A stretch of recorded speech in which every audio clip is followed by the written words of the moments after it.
Specialist under the GROW project, PSFU. You're most welcome.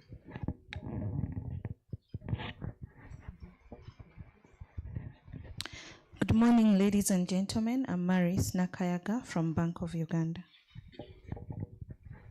Good morning, ladies and gentlemen. I'm Rachel Among from Real People Financial Services. Good morning, everyone. Nagawa Sarah from Real People Financial Services. Good morning. My name is Miranda Bagaine Musoke, and I'm from KCB Bank, Uganda. Yes, good morning, colleagues. Benito Emmanuel from Ebo Sako Limited. Hello, good morning. I'm Elias Viarahanga Kanzira from Ebo Sako as well. Thank you. Good morning, everyone. Rita Karungi Butima is my name from the Bank of Uganda. Glad to be here. Good morning. My name is Beatrix Josiga from UDB. Good morning, everyone. My name is Claire Kampala from Finca Uganda. Josiga from UDB. Good morning, everyone. My name is Claire Kampala from Finca Uganda. Good morning, colleagues. Jonathan Sunday is my name from United Bank for Africa. Thank you. Good morning, colleagues. Good morning, ladies and gentlemen. My name is Abdul Awal from Omoja Microfinance SMC Limited. Good morning, ladies and gentlemen. My name Good morning, everyone. My name is Grace Kongisha from Umoja Microfinance SMC Limited. Yes, good morning, everyone. My name is Veronica Nakacho. I work at Amfi. Microfinance SMC Limited. Good morning, Press Zarango representing ECLA of Uganda. Good morning, everyone. I'm Nachri Jato Pista Chivumbi from Jumpstart Africa Microfinance. Good morning. I'm Patience Baenda from Housing Finance Bank. Good morning, everyone. Good morning. Yeah, that's more like it. Stella Zerenzia Team Engena from Absa Bank, Uganda.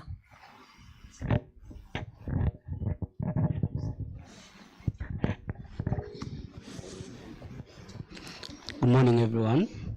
Innocent Rothomio, Destiny Microfinance. Good morning, everyone. Arona Desebufu from Destiny Microfinance Limited. Thank you. Good morning to you all. Emmanuel Mugisha, Bageza Sako, Mubende. Good morning, ladies and gentlemen. Tazanoeli Nabenaitwe, representing Finfort Limited.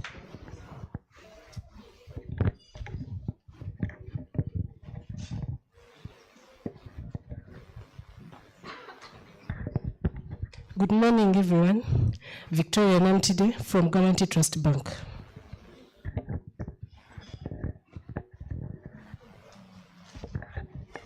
Good morning, everyone. I'm Grania Ohurira, Development Microfinance.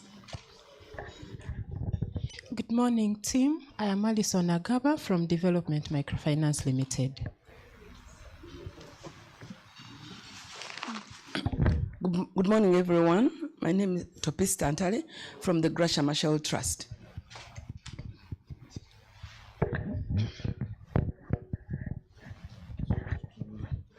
Good morning, everyone.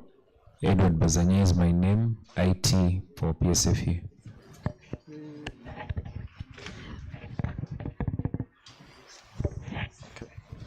Good morning, colleagues. My name is Solomon Isaac Muksa from Parliament of Uganda. Good morning, ladies and gentlemen. Oscar Rijema is my name. I work with Balloon Ventures. Good morning, ladies and gentlemen. I'm Chwanka Fred from Karibu Microfinance. Good morning, everyone. Alena Sanga Okelo is my name from Absa Bank. Good morning, everyone. Agnes Odawa from DTB. Thank you.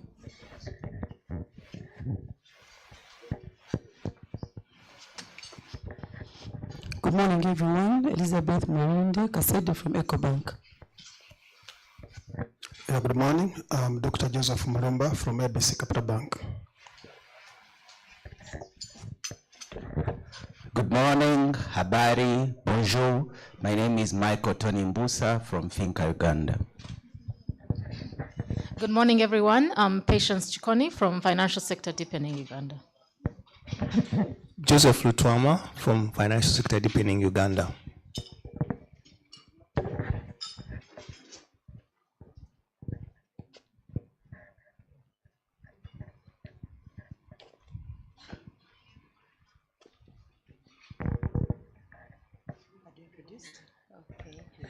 Yes, good morning, ladies and gentlemen. Rachel Kogabe is my name. I'm here from Amphiu.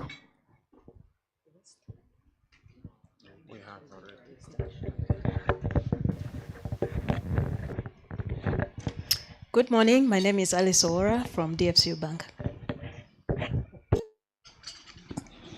Good morning. Brian Kastruja is my name from Uganda Kingdom, Blood Financial Services.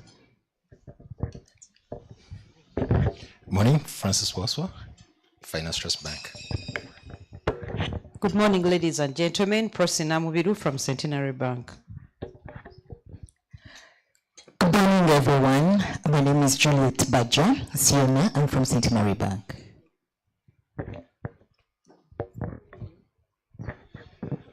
Good morning, everyone. Yoregat István Szepesi from Consumer Centrics.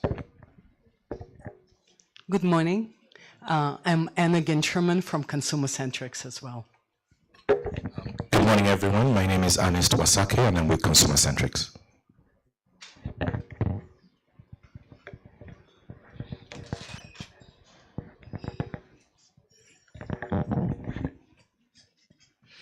Good morning, ladies and gentlemen. I'm Hajara Kasule Mawanda from the Bank of Uganda. Good morning. I'm Naomi Wandera from the World Bank. Good morning. My name is John Sengendo from Ministry of Gender, Labor and Social Development, Project Coordinator GROW. Thank you. Thank you all and welcome. Once again, I think what I've heard is a really diverse and rich group of attendees. We have financial institutions drawn from the different tiers, commercial banks, development banks, microfinance institutions. We have representatives of government institutions here. We have sector regulators. We also have sector associations, UBA, Amphiu. I've also had, interestingly, cultural institutions, a representative from a cultural institution, development partners, and some of the technology partners that we're working with, including some non-banking financial intermediaries. So it's really a pleasure to have all of you here, and I believe we are going to have an interesting half day today. So without going obviously into the presentations that are going to come, just quickly to delve a bit into the purpose of this workshop, for those who either have not read the material that is before you or who have not interacted with the Wi-Fi code before. In general terms, the Wi-Fi code is a data-driven initiative that's tracking financing for women and making the business case for those of us who are financing women around the world, not just in Uganda, but around the world, to see the value of actually that financing and to make a better case for it, to increase the financing, to also share data that we have been generating from financing women, the gender disaggregated data, and using it to continue to grow the financing to women entrepreneurs, but also to expand the portfolio of products that we offer for women in financial institutions across the world. So this workshop, this half day, will be for us to bring the code, bring an understanding of the code to practitioners in the Ugandan market, or representatives of practitioners here. Obviously, all the people that are in financial services are not in this room, but there's a very good representation. We will want to hear a commitment, because we believe many of you are financing women, and you are already committed, but with what you will see today, I'm sure you'll make an even bigger commitment to what we want to achieve with the code, which is to bring the data together, to share it, and to make a better case for financing women. And then also to gain consensus from all of you and those that you represent on what we need to do to be able to bring that data and also to take the step forward in rolling and launching the code in Uganda. So we'll shortly go into the program. We're just waiting for the minister, and then the formal part of the session will start. But once again, I welcome you on behalf of the code and the secretariat that has put the code together in the country, and thank you for making time to join us this morning.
Okay, so at this juncture, allow me to welcome the project coordinator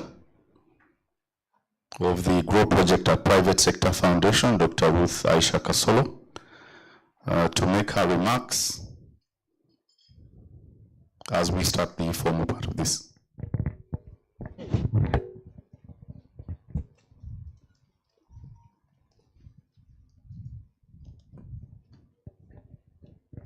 Good morning, everybody. Thank you for keeping time and accepting to join us this morning. I am speaking on behalf of the CEO of the Private Sector Foundation Uganda, who was not able to join us this morning. He actually has a very bad cold. Until yesterday, he had confirmed. This particular event is being coordinated by the partners that you see there. We have the World Bank, and we'll be hearing from the TTL, Serena Gavici, shortly. We have PSFU as the apex of the private sector in Uganda. And we have the Ministry of Gender as the anchor ministry for this various initiative. We have the GROW project. It's a Government of Uganda initiative, which I'm happy to coordinate with my colleague John, who is here as well. And the reason why it's critical for us, I think I'll talk about it later. And then we have, I don't see Bank of Uganda here. Yes, Bank of Uganda. Your logo is supposed to be here. There's a reason why we delayed it a little bit, because Bank of Uganda is actually going to be the main anchor for the Wi-Fi code. So we have Bank of Uganda here, and we are glad to have you. And then we have consumer-centric. Consumer-centric is exciting. I think I'll talk about it last when I'm speaking in my remarks. And of course, we have the Wi-Fi Secretariat, who is promoting the code globally. And consumer-centric will be providing more remarks about it. And we have Regidius, which is a funding partner for this various initiative, in addition to the World Bank and the government, and we want to thank them. And why I'm here and why this is very special to me is to share with you the story of how this started. I think it's very good that I've given these remarks, not even the CEO, because he wouldn't be able to share with you the story. This year, we were invited to attend the Global Financial Alliance in Kigali. And it was the first time that we attended it. at PSFU. We went with our colleague from the World Bank. But fortunately, in this particular meeting, when we were invited to attend, there are two people who are so keen to ensure that we attend. And I want to thank Oshuma-Centric and Ernest and the boss. They are so keen to say, please, if you got in, this is something exciting that you should be able to attend. And then there is Teo there. She calls herself Teo, but I call her Teo. So I don't know where she gets the Teo. You know, she has also been around pushing a number of areas in financial inclusion. And in this meeting, I was glad we had a colleague from Stanbic Bank. She's also there. She was in this meeting. And we also had Centenary Bank, Beatrice Lugalambi. She was already attending. Now, these two from Stanbic and Centenary Bank, they were the members of the Financial Alliance. And I want to call upon all of you. If you're not yet a member of the Global Finance Alliance, you're missing out a lot. When I was in this particular meeting in Kigali, it was the first time in so many years that I had attended a global meeting which has people that are financing, promoting inclusion of women in the financial sector. And I can tell you, we had various practitioners from across the globe. We had banks that are like you, bigger than you, from various segments of the continent. And they were sharing how they are able to do it. I realized some of us are sleeping. We had governments that were committed, working with their central governments, and they were saying we need to organize the way we promote our data on women. But also importantly, it was an exciting experience on how women are being supported across the pyramid to be able to appreciate and grow using a better financial products. Now, we were convinced we need to really join the alliance. The other part was about the data. How are people collecting and defining a woman SME? Because I realize at GROW, we try to collect data under GROW. The banks that we are working with, the 6, you know how we have defined a woman SME, but it is not standard. If somebody asked you this country, what is a standard woman SME? We don't have a definition. We have a definition for an SME, isn't it? But for a woman SME, we don't have. Some say maybe for us under GROW, we say 51% shareholding. Others say 30%. Others are saying it must be women managed. Others saying it should be 50%. And we realize that these countries that have agreed to a code came together. They are very organized. You're able to track what is being done around both financial and financial services around women. And they're actually using their central banks to do that. And they have agreed and come together and said, even if I'm an association like the bankers, like the insurers, like AMFU, I am able to be part of this. You see banks that are saying we are going to move around this agenda. So we said this is something exciting. And during this particular meeting, we had a meeting with our GDS. And we said we want this to happen. We said we want this to happen. And then we met consumer-centric, and we realized in all the countries that, can you imagine Rwanda is ahead of us? Even Tanzania? Really? How can they be? All these were being supported by consumer-centric. So we said, this is a very good opportunity for us to be able to have. Our GDS was willing to say, I can engage them early to start the process. We are glad that the World Bank said, we are into this, and now we are here. So the journey started. We are starting the journey, and I can assure you, at the end of the day, we are going to transform this country to ensure that we don't leave a woman behind. People need data about women. What are they saving for? When are they saving? They take loans. For how much? They do it for what? Non-financial services, who is handling them? And for me, I think this is going to be good for the central bank. It's going to be good for the Ministry of Finance. It's going to be good for the government. As they are planning, it will be better to plan for them. And the World Bank it was very committed. They said initially would use through government, would use the grow facility, and the TTL engaged, the PS was briefed, he was very happy about it, and he signed a first letter to BOU, inviting them, requesting them to support this initiative.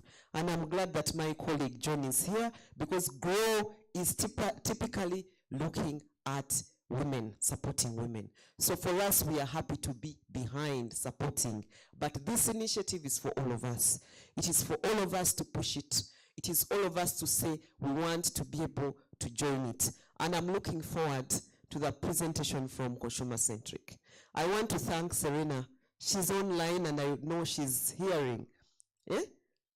She's going to speak. I am so glad that, you know, she was very, and the World Bank has been behind this for a long time. And we're asking, why is it that we are not on board? So she's available, she's around, and for me, she's a good send for the people of Uganda. And I think if Serena is there, she should be the next person to speak. If she's available, I think let her speak. And then from there, we can go directly to the presentation. When the minister, no, John is here. I want him to say something.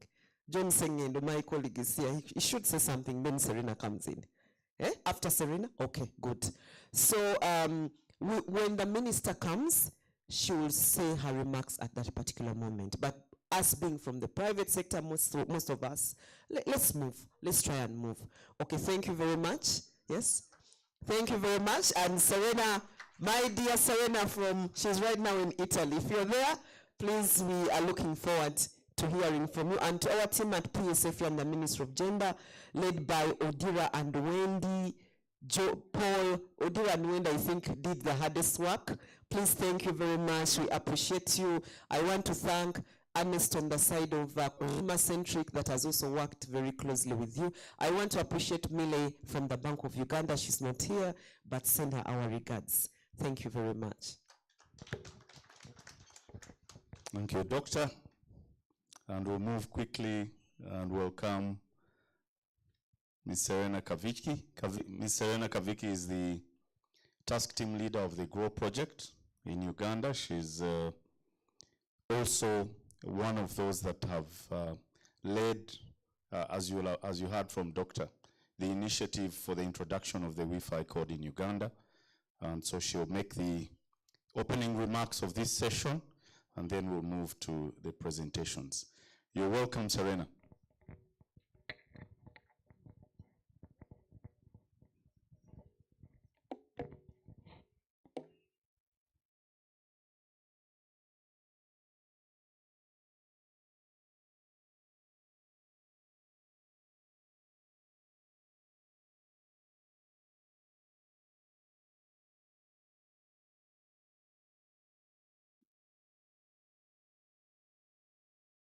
Good morning, everyone. Can you hear me and see me? Yes, we can. We can see you and hear you. Go ahead. If some. Yes, I will hold. Should I start speaking? Yes, Serena, you can speak.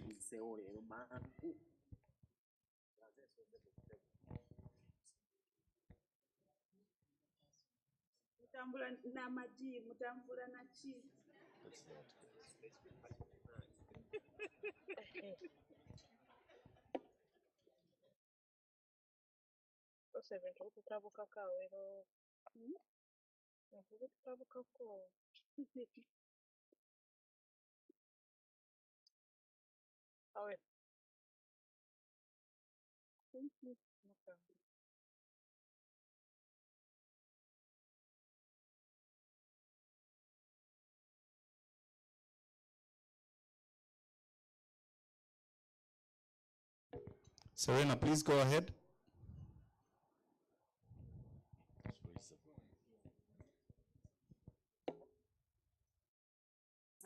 That I have to work a lot,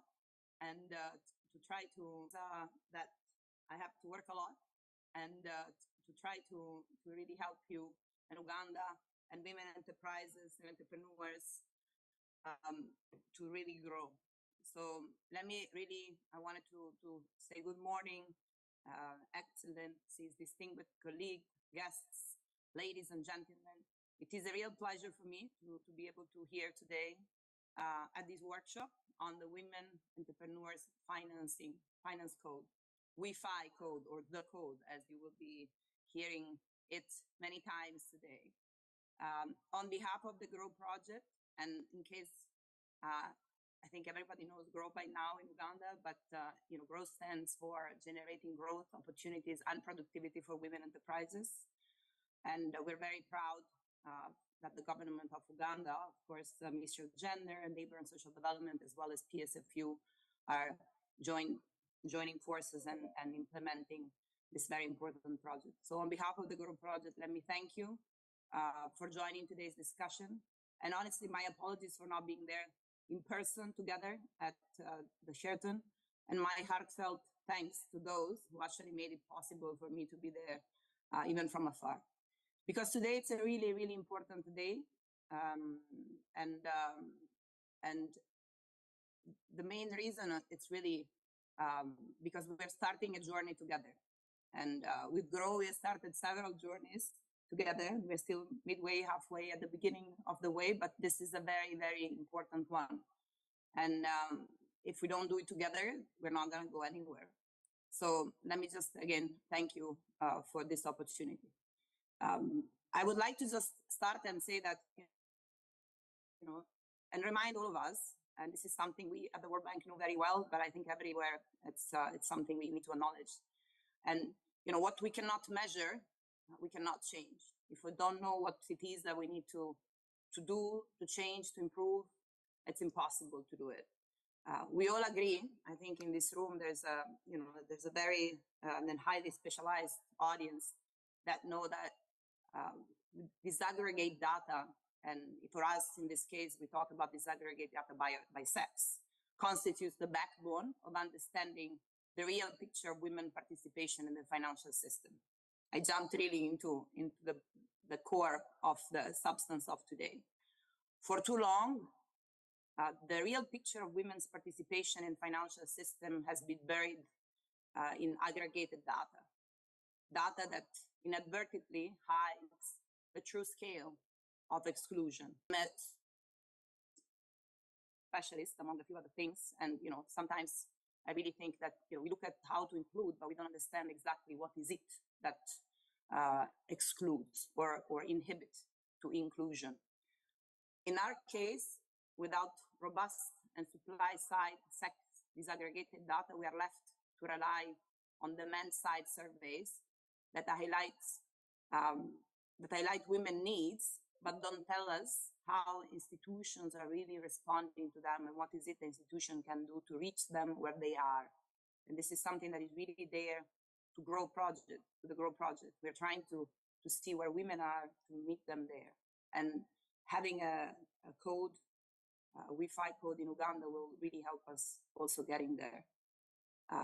The code will give us a chance to change the idea of having, disaggregated data by making women more visible, by making their data more visible, and therefore more to the economy.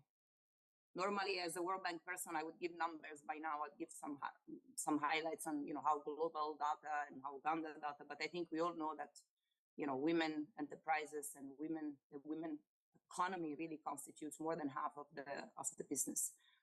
And just to really put our heads again around the WIFI code, it's a strong commitment. It represents a commitment for us as well, for the World Bank and for the GROW project, and by financial service providers, regulators, the Development Bank, and other financial ecosystem players to really work together and increase funding provided to women-led micro, small, and medium enterprises. And I dare to say even nano. We know there's a lot of small businesses in Uganda that are still struggling with, with the basics, with registration, and with really, making their ends meet at the end of the month. And this is where GROW helps, and this is also where this code could help us grow together and really add value to the economy and their communities. And once again, as a proper World Bank, I should give a speech on how investing in women is investing in a whole community, is investing in the whole economy. But I think everybody in the room is very aware of this. I think it's really important again today because when Uganda's financial institution will commit to collect, report, and using properly sex disaggregated data, we will move forward not only with good intention, but to real evidence-based action. And for this, I really have to commend also, the colleagues at Ministry of Gender, the colleagues at PSFU, Ruth and John, because we try to really act. We talk, but we also try to walk the talk, as we say. And the aim of this workshop is really to start walking the talk and to build the awareness, to gain the consensus, and to take the first steps towards opening new opportunities for women entrepreneurs across the country and beyond. Dr. Casolo just mentioned, some differences in other countries in the region, and it's really true. Uganda just started, but is really making significant strides, and we might get over Kenya if we continue this journey quickly and together, as we're supposed to do, and as we start today. For Grow, again, today's workshop speaks directly to our mission, and I really would like to commend again the project and this flagship initiative. There is barely another initiative like Grow across the globe. There's other countries which we know in the region that have had similar opportunities, but they've had to request loans, and instead Grow is a full grant to the government of Uganda.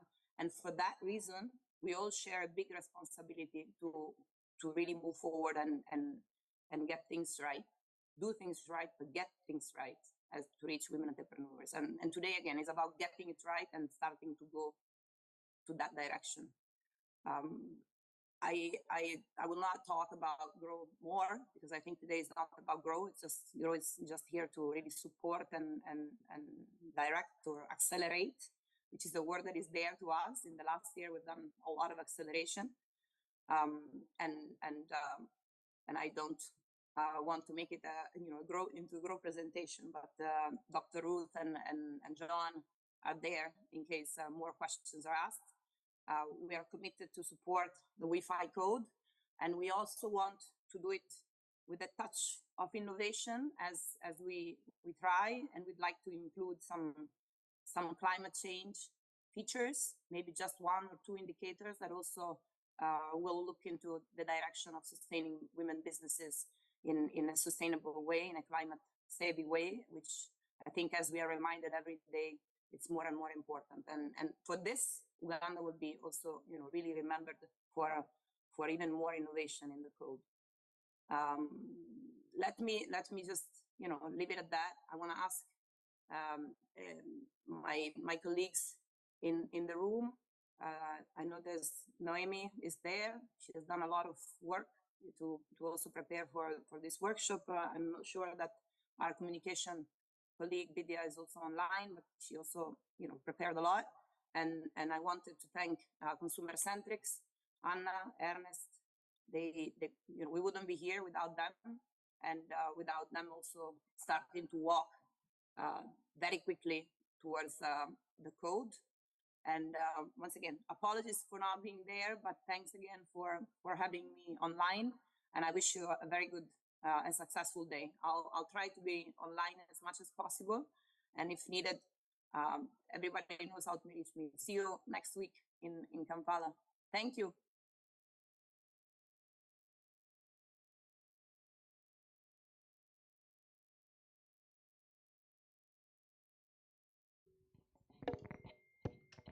So thanks to Serena. So move quickly to welcome Anna Ginsherman, who is from Consumer Centrics, who is going to make the main presentation. This presentation basically will introduce the code to all of us and help us to gain an understanding of what the code is about, introduce us to examples of how the code is working in other parts of the world, and also the opportunity that it presents to us as people who are financing women and people who are active in the financial sector. So I've worked in the financial sector before, and I know one of the questions that we always get asked when we go into a business meeting is, what is the business case for the product that you want us to launch or the activity that you want us to engage in? So for all of you who are here, who are financial service practitioners, this, Anna will make a business case for why you should take interest in financing to women, but not just financing to them, but why you should collect that data about women, know more about the women that you're financing and what opportunity it presents to all of us. So welcome, Anna.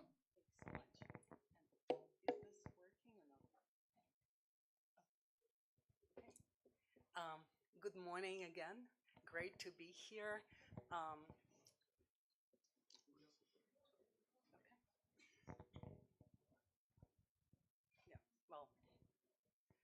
It's a pleasure to be with all of you. It's such an honor to be part of this very important initiatives and collaborate together with PSFU, with the World Bank, with BOU, of course, and all of the participants here that we hope will be forming the coalition to drive this very, very important action. As Dr. Ruth said, I'm not here by myself. I'm with the team, whom now I'm going to call me boss. Thank you. So I'm with Ernest Wasake, who is our country representative in Uganda, and I'm with Ishtwan Shepeshi, who is the senior consultant and the project manager for the code implementation globally, and we are in 15 countries. I'll just start very quickly with introducing ourselves with via strategy impact, strategy consulting firm focusing on social impact, focusing on inclusive finance. We are in over 45 countries. We've been supporting the implementation of the code in 15 countries. It's not our first trip to Uganda. We've been, well, for me, I've been here for over 2 decades, starting my career working with what used to be Uganda Finance Trust, and now FTB Bank, of course. And but we've been in the last couple of years and lots of familiar faces. We work with Stanbic Uganda on strengthening their SME proposition and helping them launch their women's banking proposition. We worked with Centenary Bank, Housing Bank, Post Bank on their women's propositions. We are so pleased about working with SBU right now as we speak on putting together their women's financial inclusion dashboard. And this is really bringing the sex desegregated data again in the center of it, looking at Rita, of course, there, and collaborating with her team and Millie's team at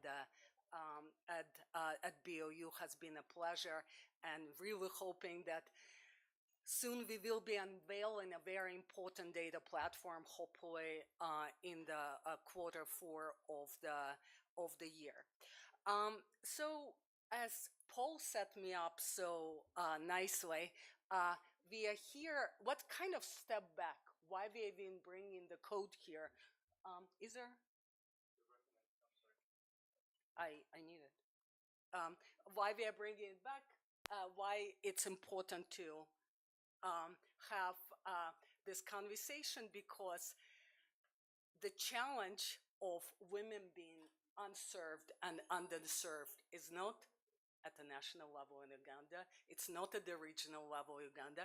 It's really a world, it's really a global phenomenon. Ernest, can you please pass me my computer? Somebody can pass me the presentation. So I won't quote wrong numbers. I can go on, and then you will be like, fact checking me, you know. And great. So the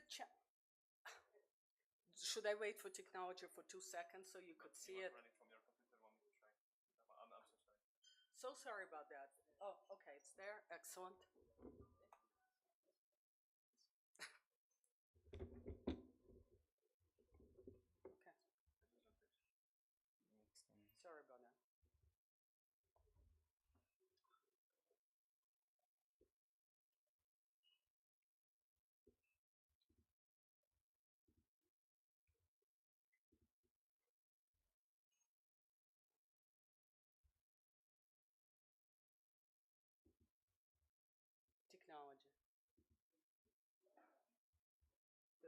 to run our lives, but not yet.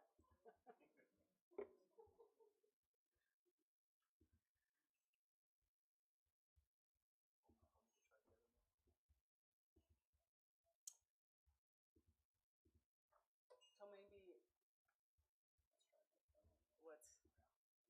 I just wanted to show.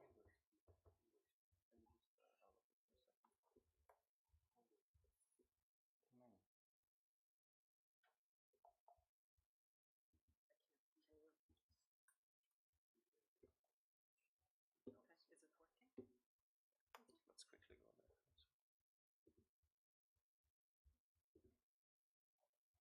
Okay. Well, at least I had the opportunity to tell you what we've been up to in Uganda, and now jumping into this kind of why are we talking about the women's market? What is the global challenge right now? So there are about 400 million women entrepreneurs around the world. About 270 of them are starting or running new businesses, about 153 million running established businesses. This is the global statistics. If women and men participate equally as entrepreneurs, because right now that is not the case, it will add 5 to 6 trillion US dollars to the global economy. It would add $1.7 trillion just to the financial sector. Despite this opportunity, we know that women are consistently unserved and underserved. Women are 23% less likely to have borrowed from a financial institution. Women are 18% less likely to have saved at a financial institution. We have a huge gap still in the smartphone ownership, and we all know how critical that is to accessing financial services. About 327 million women, fewer women than men, have a smartphone. Women are 10% less likely still to have an account at a financial institution.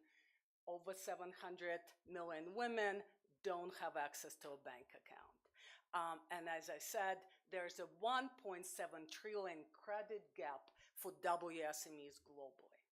And this is despite what we know from our experience, and I see here the room full of bankers. We know that women and women entrepreneurs in particular are great clients. Women are smart savers. Women are 16% more likely than men to save for future expenses. Women are great borrowers. I'm sure you have from your own statistics the data that women pay better, and that's what we say. Women also are strong advocates if they have a positive banking experience. If a woman has a positive banking experience, she would tell 9 other people. Do you know how many more people men, if they're happy with the service, how many other people they will tell? 3. So referrals, women are also loyal customers. They buy at least more or the same number of products as men do. So I hope I'm making a strong business case here why it's imperative to focus on this segment, and not because what Serena alluded to, women, of course, there's a huge societal impact. There's a very strong business case and strategic case for serving this important segment. So let's look at Uganda and start really understanding what's the challenge in the market here. Well, you know that constructed picture of even what is the addressable market is a challenge in itself. And I think our colleagues at URSB, URA, UIA, and now NERA are doing a great job in terms of cleaning up their data. But what we have right now, that we estimate the market for both formal and informal entrepreneurs as about 2.6 million. We vote yours at URA yesterday, they told us it might be over 3 million, but let's see the official statistics will be coming out soon. And we know that if you look at the formal and informal, women represent majority of the businesses. However, when we double click just at the formal businesses, that we have an estimate from URSB, which is at about 480,000. As of 4 years ago, it's a little bit smaller right now, but again, we'll get the official statistics very soon, I hope. But from the statistics we had a few years ago, the women represent less than 40% of that amount if we start looking at the formal businesses. And if we start looking at the access to finance and access to credit for women entrepreneurs, both formal and informal, is less than 25% of the whole pie. So that's the challenge here. We also did some modeling. What if it was not 25%, but if we can increase that penetration for women to 35% of overall pie, what would it bring in terms of gain, in terms of the dollars to the financial sector? And we estimated at around $270 million per year in annual revenues that represent around 15% of net boost to the financial sector revenue per year. Not trivial. Find me another segment where you can really earn that gain within kind of an annual period. So this is, I think, is a very strong, again, business case here in Uganda to do better for women. And again, I'm not saying let's go and be 50-50. This is by just increasing by 10%. That could be the gain.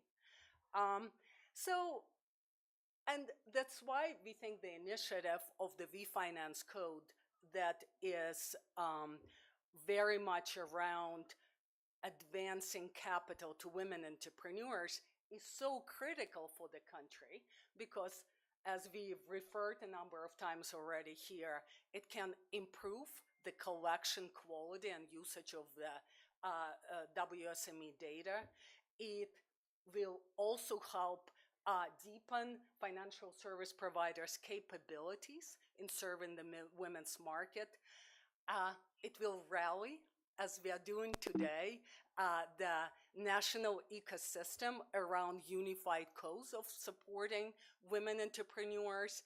And of course, we are very keen about positioning Uganda and everything that has been done already with your national financial inclusion strategy as best practice globally, because this is not starting from scratch. It's really building on the important work under the umbrella of National Financial Inclusion Strategy, under the umbrella of GROW, lots of important initiatives of leading banks and microfinance institutions spearheading their propositions for women entrepreneurs. So I hope I persuaded all of you this is critical. So let's dive into what it is. And the code, as has been mentioned, is a global initiative. It aims to advance or expand capital to women entrepreneurs. It's a multi-stakeholder initiative bringing public and private sector together, and I think it's exemplified today by the participants we have in the room, and it's built already on the national initiatives that are already in place, like in the case of Uganda, National Financial Inclusion Strategy, lots of sustainability strategies and work that have been done by the government. It requires building a coalition of public and private sector, and it places data at the heart of it. It's been inspired by the experience of the UK, which started in about 2019. Again, the code or this phenomenon is not a challenge for the emerging markets. It's really a global challenge.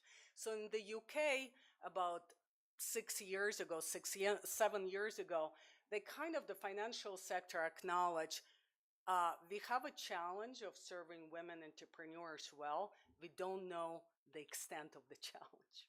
We don't know the scope. Is it like how many women entrepreneurs are out there? They have exactly the same problems with statistics. How many of them are being served? Are they served well? So the UK Treasury and UK Finance, which is their bankers association, got together and said, let us first start collecting data from our members so we understand the situation, and then figure out what actions need to be taken. So this is some of the results. It started from about 12 champions in the UK in 2019. Now it has over 260, and it includes not only banks and BFIs, it includes also angels, it includes venture capital firms. So it's bringing different sources of finance to serve the women.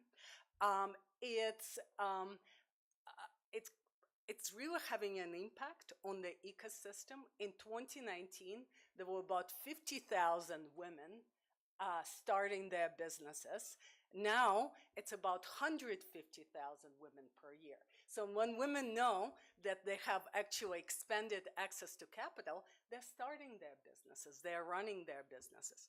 We can also see that there are debt finance facilities that are set up by banks right now. NatWest, they committed additional $2 billion in funding and credit funding. In terms of equity finance, HSBC set up a $250 million fund for women entrepreneurs. There's also an increase in incubators and accelerators. So it's been having a huge impact on the system. What they also saw when they look at the data, they saw that they saw specific gaps in how the credit has been provisioned. One of the data they look at, they started their journey with being convinced that there is a problem with what they call credit rationing. That women, when it gets to their credit decision, are discriminated. When they look at the data, there was zero credit rationing. When a woman's application already gets to the credit committee, it gets exactly the same treatment because the package that she has to put together and run it through what we call the credit funnel has to be as good as any of the businesses and following the standard procedures. The problem was that only 16% of applications in the system were by women entrepreneurs. 16, UK we are talking about. And when women were applying, they were applying for much less money than men. So what was some of the follow-up actions? A number of banking institutions started reviewing their requirements for credit, reviewing how they're communicating with women. NatWest, which is the largest bank in the country, ran a campaign which was called Ask for More. So, because a lot of the time women are more tentative,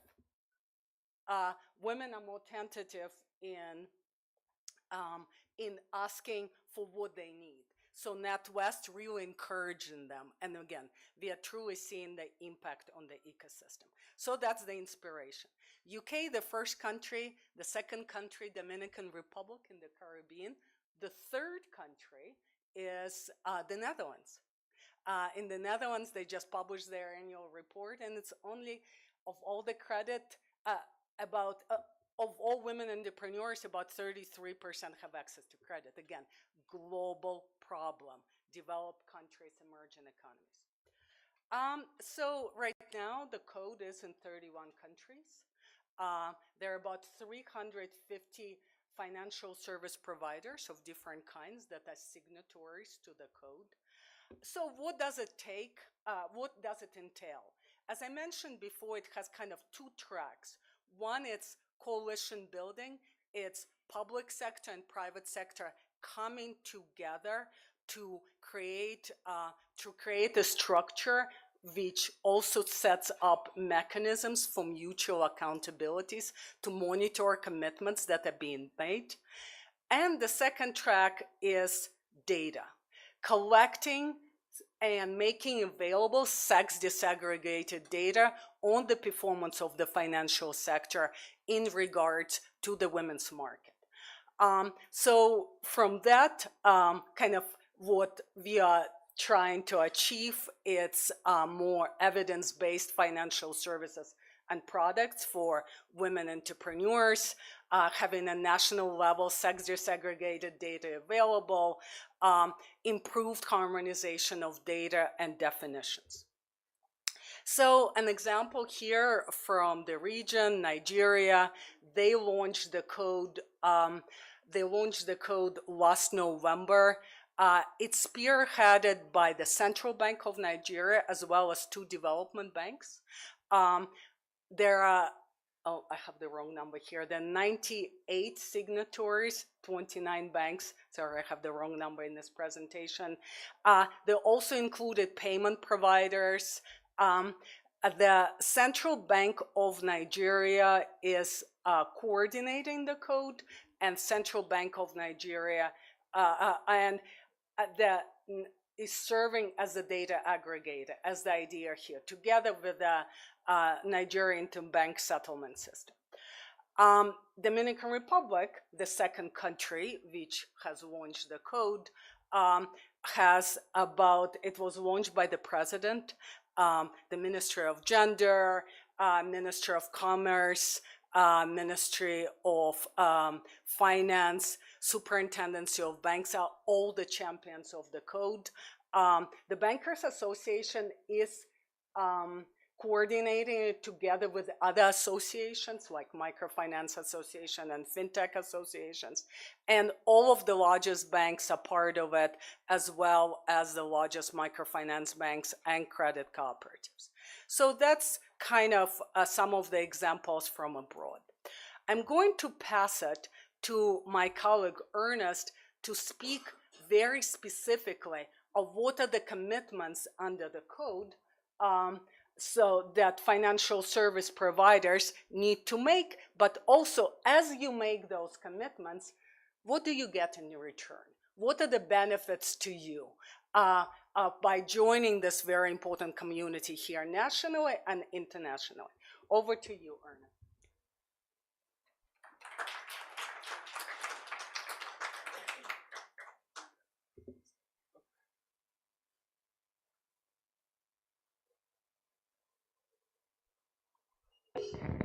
Thank you very much, Anna. So I would like to kick off this part of the discussion by coming back to what Dr. Aisha said, which is where the journey started. It's interesting to note that in East Africa, Uganda is always ahead of everyone else in terms of the policies that we put forward, and then everybody else replicates them. In this case, unfortunately, we are going to follow after Kigali. So, Dr. Aisha, I agree with you, that might not have been the way we wanted to start things. But so, in terms of the commitments, so the stakeholders in this room, I would like to, first of all, say that we are very well represented. And I have to kick off by saying that the commitments are made mutually, and they are reinforced by partners, mainly financial sector providers. You're talking banks, MFIs, and in this room we now have quite a huge number of representatives. We have 26 commercial banks today, 35 MFIs.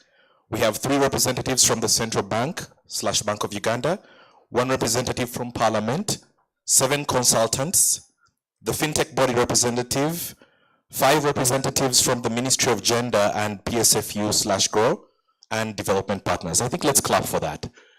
The room is very, very well represented. So in terms of, yes, and the associations, thank you. Yes, AMFU and Uganda Bankers Association, who actually, I guess because they are working with us, they are co-conveners for this workshop. So we are very grateful for that. So in terms of the commitments, the initiative commitments, in terms of the concrete actions, the very first step is the assigning of an internal champion. And the second is to track and report key indicators And the third is to develop and scale inclusive measures. So let's move to the next slide. So in terms of the very first one, assigning a senior leader, and this is why I believe we now in this room have, and we were very specific to our invitations to have, if you will, C-suite executives, the head of business units, because you want people who can make decisions and commit to the code. So you want a member of the senior management team, a designated technical staff or data coordinator. Hopefully this is not somebody who will be replaced in the next year. You want somebody who can continue with the initiative. Yes. Oh, that's not in banking. I'm very shocked that even the central bank is shaking their head. Like, wow, Rita, thanks for the confidence. But again, so this is what you hope. And this is why when you take back these reports, hopefully it will be sanctioned at board level. Next slide. So in terms of the second part of making the initiative commitments is to monitor a agreed set of key indicators to assess the level of financing provided to women-led firms. This is very important because at the center of the code is data. This is what drives impact. This is the most important of the commitments. Data reporting in each of the countries has primarily been to the data aggregator, which is the central bank.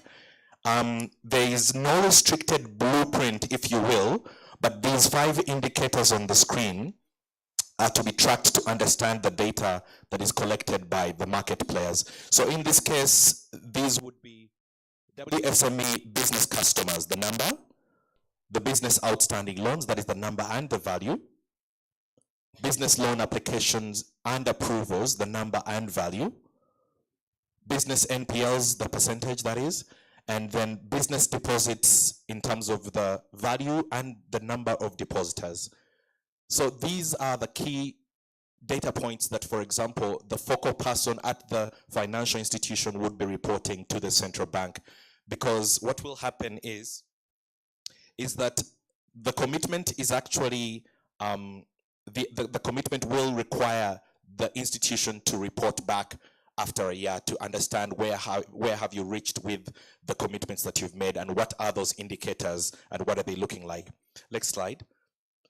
So the next part of it, which is to number 3, the third initiative commitment, is to develop and scale measures that will support women entrepreneurs. This is a non-prescriptive approach, if you will. So the actors would then commit to at least, if you will, one of these. This would be one that, for example, makes sense for your institution. And you could, for example, customize it. And in this case, so you could say we will expand the level of financing for WSMEs. You could set and track WSME lending targets, expand national non-financial services for women, women SMEs, and to improve the analysis and use of data to improve products and services. In some cases, for example, it could also be gender training to staff members, product development, but it's critical to understand that the commitment is announced publicly and mutually reinforced by the signatories, because you will report back in 1 year on the progress that is made. Next slide. And so this slide in particular for me is to you as key stakeholders, especially the FSPs, is what's in it for me. As an FSP, there is a very strong value proposition on the benefits of the code. For example, positioning the FSP as a WSME country leader and champion, becoming a provider of choice for women, improved data-driven decision-making, and financial and non-financial services for women SMEs. And there is also access to global learning and community tools and resources, which I'll be coming to shortly in the next slide. Our partner, the Financial Alliance for Women, who is a knowledge partner for the code, have developed a learning program to support national coordinators, signatories, and national champions to better understand and implement the code. I remember you saw the slide from Anna just a few minutes ago, which showed Nigeria and the ecosystem and all the players. So this particular resource would help. For example, there is one called the Community of Champions, which is an annual program to support the different stakeholders. You're looking at the primer on strategic and business case for serving WSMEs. In Kigali, when we had the delegation from Uganda, which actually included some people in the room, it had Stanbic Bank, I saw Sarah, it had Centenary Bank, the central bank was also represented at this meeting in Kigali. And so what you have is we participated in what they call the We Finance Code Initiative study tour. And the study tour, for example, focused on areas such as building an effective national coalition, building momentum and data collection and reporting mechanisms. And then the last one, of course, is WSME's Gender Data Learning Series. So this is the level of resource that is available to help us as partners in this initiative. Next slide. And so this is one of the publicly available resources from the WeFi Secretariat, and you can actually see the link right there. And so these resources are available. They are publicly available, and they are a rich tool with templates that are available to help you in your decision making as an FSP. For example, one of the tools in here is what is called What Enables Her Business to Grow. This is a segmentation framework to unlock the opportunity of serving women-owned SMEs in emerging markets, a research piece that we conducted as Consumer Centrics in Pakistan, in Uganda, and in Colombia. So if we can just jump to the next slide, which is basically looking at an example of some of the tools. This is a step-by-step guide, if you will, for financial sector stakeholders to optimize your financial and non-financial value propositions targeting WSMEs. And this tool can help you, for example, understanding your markets and your competition. For example, conducting a portfolio review to understand the representation of women SMEs and market sizing. And again, this tool is actually available. I'll jump to the next slide because you can actually scan this QR code right now so that when you go back to office, you can actually test what we're saying. I'll pause right here and leave this on the screen so you can scan. Using your smartphones. Point to the screen and you can scan this code, and it can help you download, for example, that particular tool, What Enables Her Business to Grow, and it will provide you as a stakeholder some of the technical tools that we've just described. I'll stop right there and hand right back to Anna. Thank you.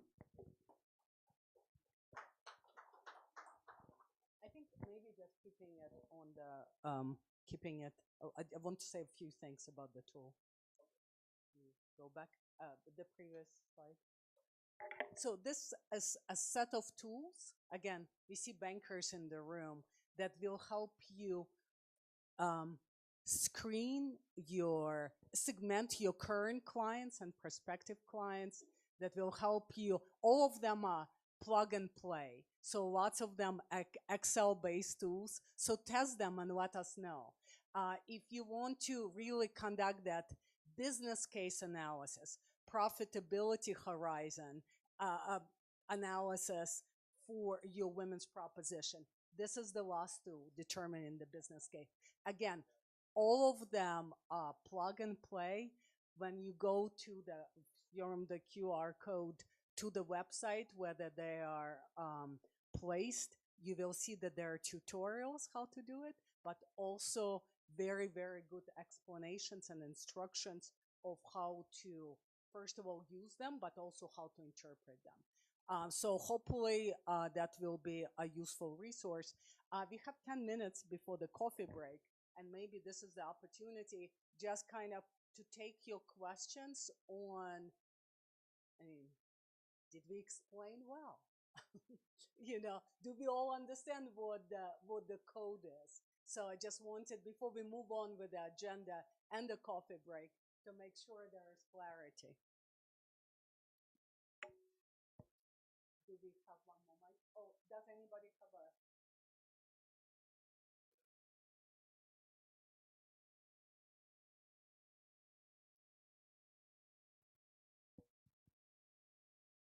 any questions? Everything, well, okay, there's two. Well, Ernest there, and then Leo, you. Thank you so much. My name is Patience. I work with Housing Finance Bank. I wanted to understand, I was quite conflicted when I heard that it doesn't matter where in the globe, the challenge is the same.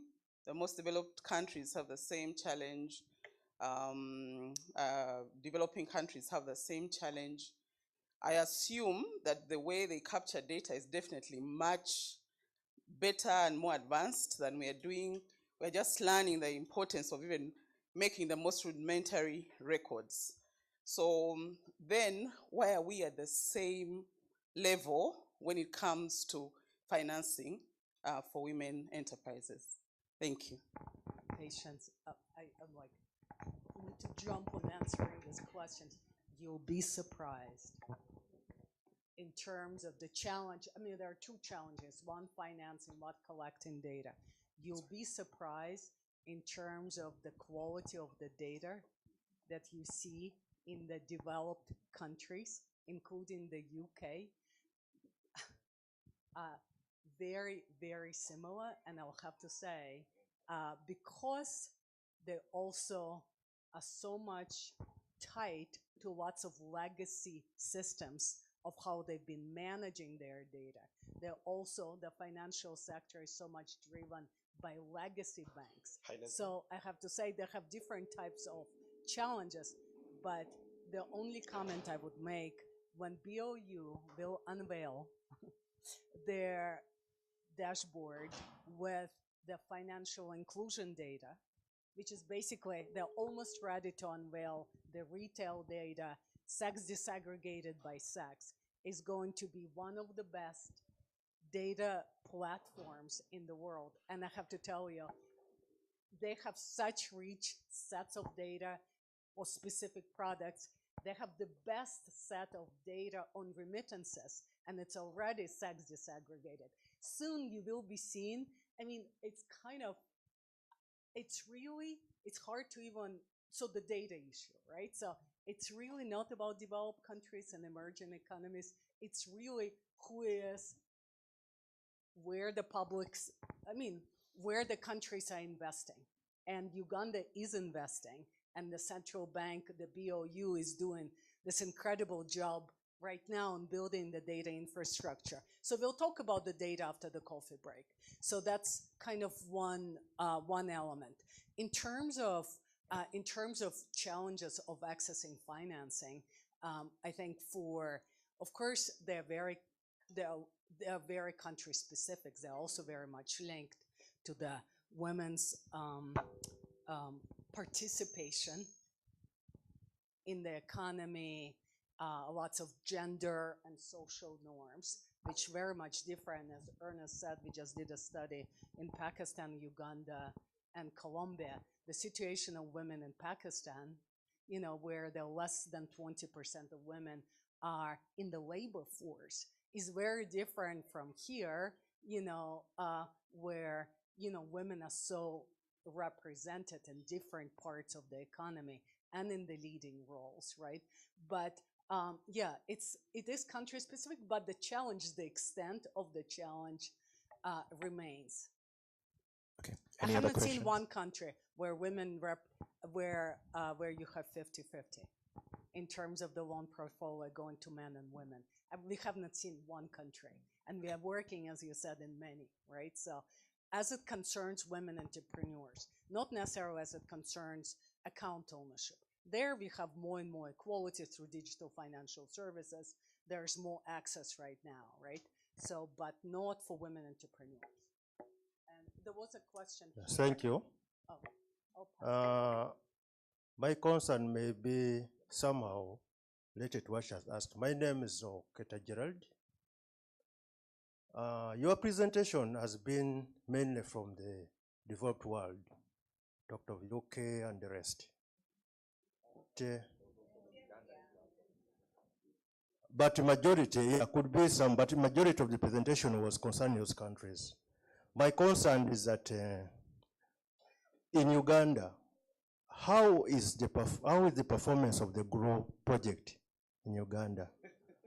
And because it helps us to understand the product more than when you bring more examples from Europe, America, Yeah. We want to know our position as Uganda and how transparent are we operating the project in Uganda. Thank you. I think, you know, and I'm definitely not going to be speaking on behalf of GROW, but I'm hoping that I gave you a sense that it is a global initiative. Of course, it was inspired by the UK, and if I misspoke, I just want to make it very clear. It was inspired by the UK. It is relevant for other countries, but 31 countries. Can we show the map, please? I'll show you the map. Just in Africa, you have it in Nigeria, Senegal, Tanzania, Tanzania, Cote d'Ivoire, Tanzania, Kenya. Sierra Leone, I mentioned Tanzania, so Mozambique, you know, so. And Rwanda just signed. And just launching Rwanda, and we are going to Kenya next week, you know, for the preparation of the code as well. Very relevant for Africa, and and it's really across the world from Fiji to the Dominican Republic. I think maybe if we have not highlighted it clearly, I just want to emphasize that it is, while it's a global umbrella of certain principles, and it's a global community that comes together to share experience, the challenges that you are solving are at the national level. And that's why I try to frame the challenge in the beginning. If you can put the slide, what is the situation in Uganda? We have about 2.6 million, so the challenge in the market. I think GROW, I will pass it to Dr. Ruth to respond to that. I mean, I think today we are saying we don't have the silver bullet. The challenge is not being addressed. That's why we need with GROW, and as Serena put it from the very beginning, we are still at this kind of beginning or midway of the journey, right? And which we hope to enter with all of you. GROW is an important part of it, as everybody else's efforts to make it happen. It's not an easy job. Thank you very much for the question. I want to say that why Wi-Fi code is bigger than GROW. Wi-Fi code is at global level, and in Uganda it will be at national level. Wi-Fi code is where we are looking at bringing all banks, MFIs, whether you're a GROW partner or you're not a GROW partner. We are looking at sectors like venture equity, financing, insurance services. You looked at the CRB there. So it is much bigger. How do they relate? Why was it easier for us as the key partners, Ministry of Gender, PSFG, and the bank to say, we need this? Because when you saw what is required, we have to have similar indicators. For example, who is a woman-owned SME? Meaning, if we have a standard definition, what you define as a woman SME, whether you're part of GROW or not, it is a standard. That's what BOU would require from everybody. Under GROW, we are defining a woman SME as any business where shareholding is 51% owned by a woman. Are you all doing the same? No. Isn't it? No, not at all. I know some of you are defining women businesses as some at 30%, some if it's just women owned, women managed. But under Wi-Fi code, we will all agree. The step which he talked about, Ernest talked about, this is where we sit and agree that from today onwards, the definition, whether you're a bank or what, if you talk about a woman SME, this is the standard definition. And BOU would ensure it is implemented. Isn't that good for this country? So this is bigger than GROW is not tracking savings. For example, we look at only loans. And where are we right now? As I speak right now, we have given out, for example, as of end June right now, our loan portfolio is about 73 billion shillings. It is not a very big portfolio. all right? We are working with 6 banks only. There are so many banks. Women, the portfolio of women loans is bigger than, so we don't want to use this figure, all right? We want to ensure that we have a national figure, and I'm happy that the Ministry of Gender is owning this, because when you have the Ministry of Gender, which is looking at women, and you have BOU, then this thing is going to be big. As we stand as a country to say we need more financing for women, then we have justification that women are indeed there. When we're designing GROW, not a lot of money was allocated for lending because we didn't know that even the demand is there. You know, capital, this agricultural fund wasn't working. There were so many things that COVID fund wasn't working. And I remember in that meeting, the Minister of Finance told us, are you sure that people are going to use this money? There wasn't statistics to prove. So if we want to push governments at both national level, ESC level, to put intervention to support inclusion, more interventions for women, this is it. This is going to help us push government to put, when they look at PDM, they know PDM alone where it is. These are the women, this is already what is happening. I hope I've been able to answer that question. Thank you. Thank you. The question here? Oh, yes. Of course, Bank of Uganda. Thank you very much for the presentation and all the clarification. Yeah, I'm looking at this evolving into something so much bigger than just the statistics that are being collected by the Wi-Fi code. I'm wondering if there's like a strategic plan, maybe at the end of the 5 years, on what kind of policies can be implemented in order to facilitate women entrepreneurs, apart from just the data?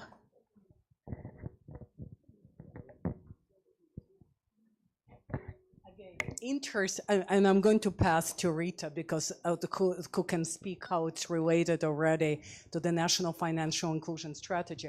But I can give you an example already of how policy implications in some of the countries where code has been launched. In Central Asia, there's a country, Kyrgyzstan. They launched the code. They started collecting the data. They saw that women pay better, but they saw it statistically, not anecdotally. They started collecting the data across all categories. They did 2 things. They lifted the provisioning requirement for women portfolios, but not lifted, reduced the provisioning requirement by 1%, incentivizing the banks. You know, so, and they increased the ceiling for uncollateralized lending by about 20%.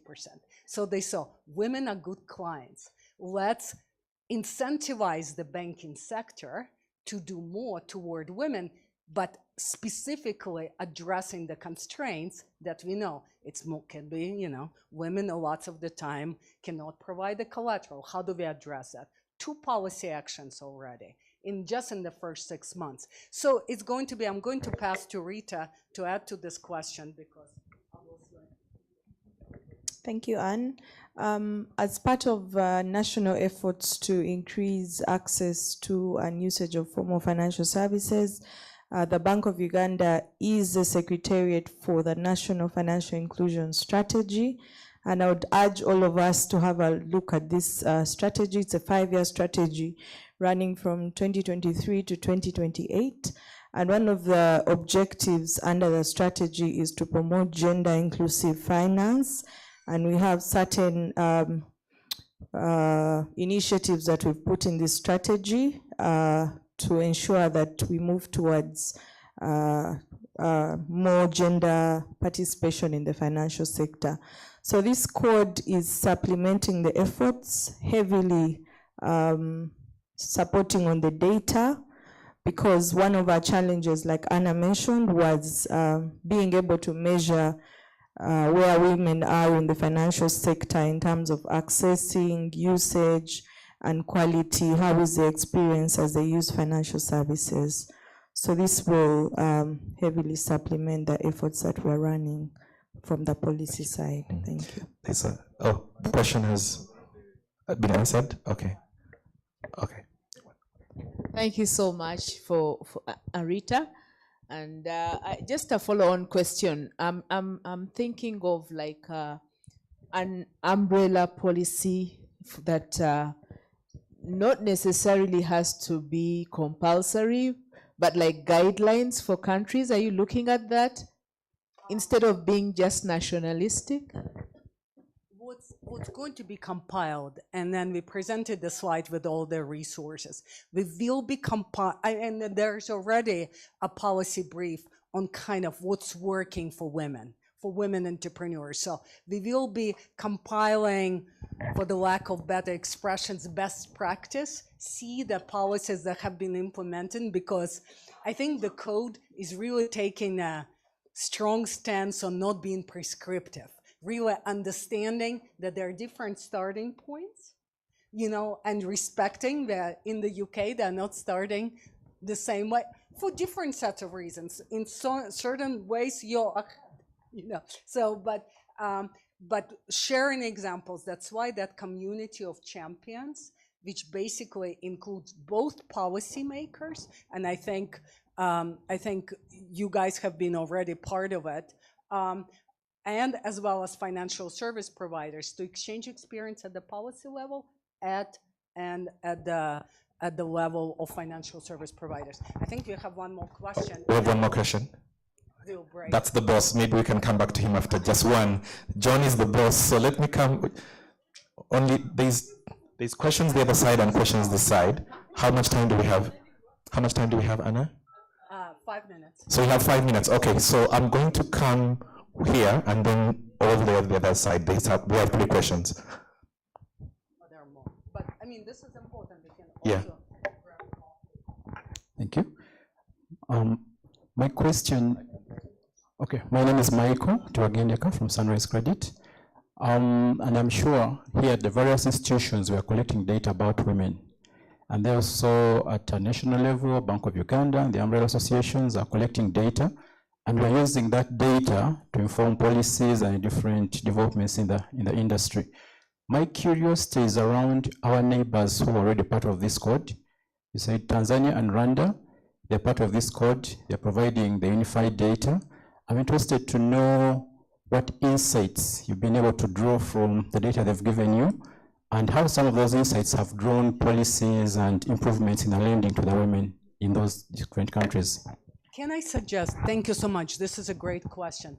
After the break, after coffee break, we have the whole session focused on data, that we'll have a detailed discussion of what we are collecting, what the experiences of others, what's already available here. So can I table that question and we'll address it after coffee break in the session that will be run by Istvan.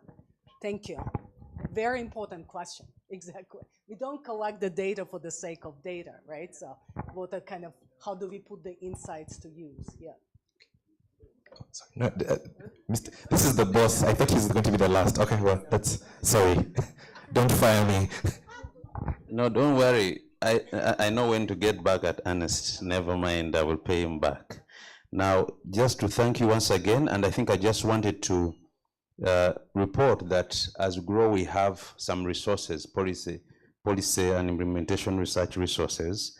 And I think people are speaking to different things and will be able to draw the next steps. And I think what I'm hearing is that probably we need a strategic plan, but also we'll be able to define the key policy research questions. And I think, Serena is probably in the background listening.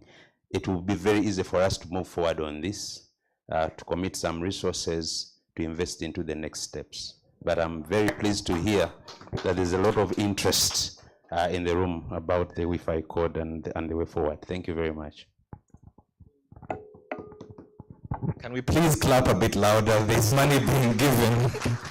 This is why the boss. Thank you, sir. Thank you very much for the explanations on the financial code. My name is Florence Mutumira. I work with Ugaford Microfinance. Yes, the insights about the financial code. It is interesting, but I would like to know, yes, I know you indicated that we put up a pause, but it's a bit itchy. I don't want to miss it. Finding women is interesting, and understanding the behavior informed by the saving is also quite interesting. How possible is it that this financial code can be used into the decision making when I'm collecting data in the field?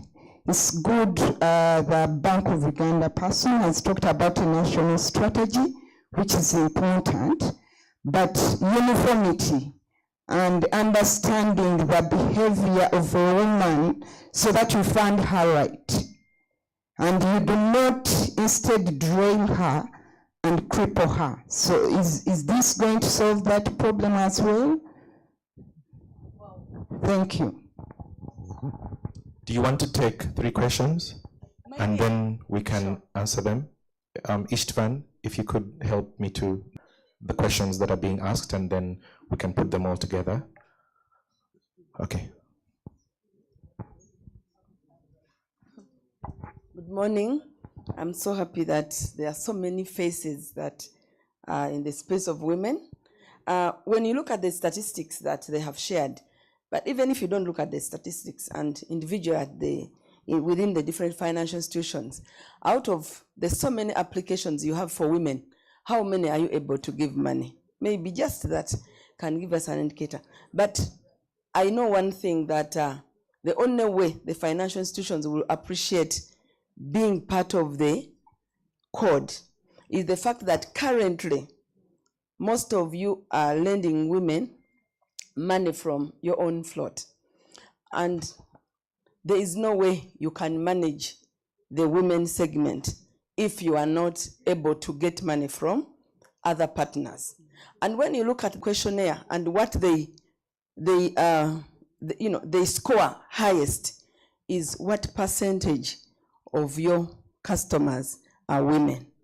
And you all, I'm not going to mention them, but definitely, I know that maybe they don't want to come out openly, but there are so many different development partners across the world. I work with the Gresham Marshall Trust and operate in 18 countries. And we have already seen how easy it becomes to get an extra fund if you present statistics that confirm that you are playing in the space. Because with respect to men, we all know that this war of poverty, famine, whatever is happening, and if I can quote Mama Gresham Marshall, she believes that if more women have money, even the other indirect issues will reduce, including domestic violence.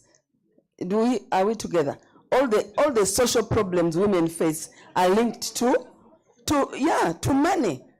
A financially, an economically empowered woman can stand certain things to a certain level. So we are saying, as women activists on the African continent, put more money in the wallet of the woman, and then the woman will be smiling, the children will be better, the education will be better, the choices will be better, and most importantly, everything else.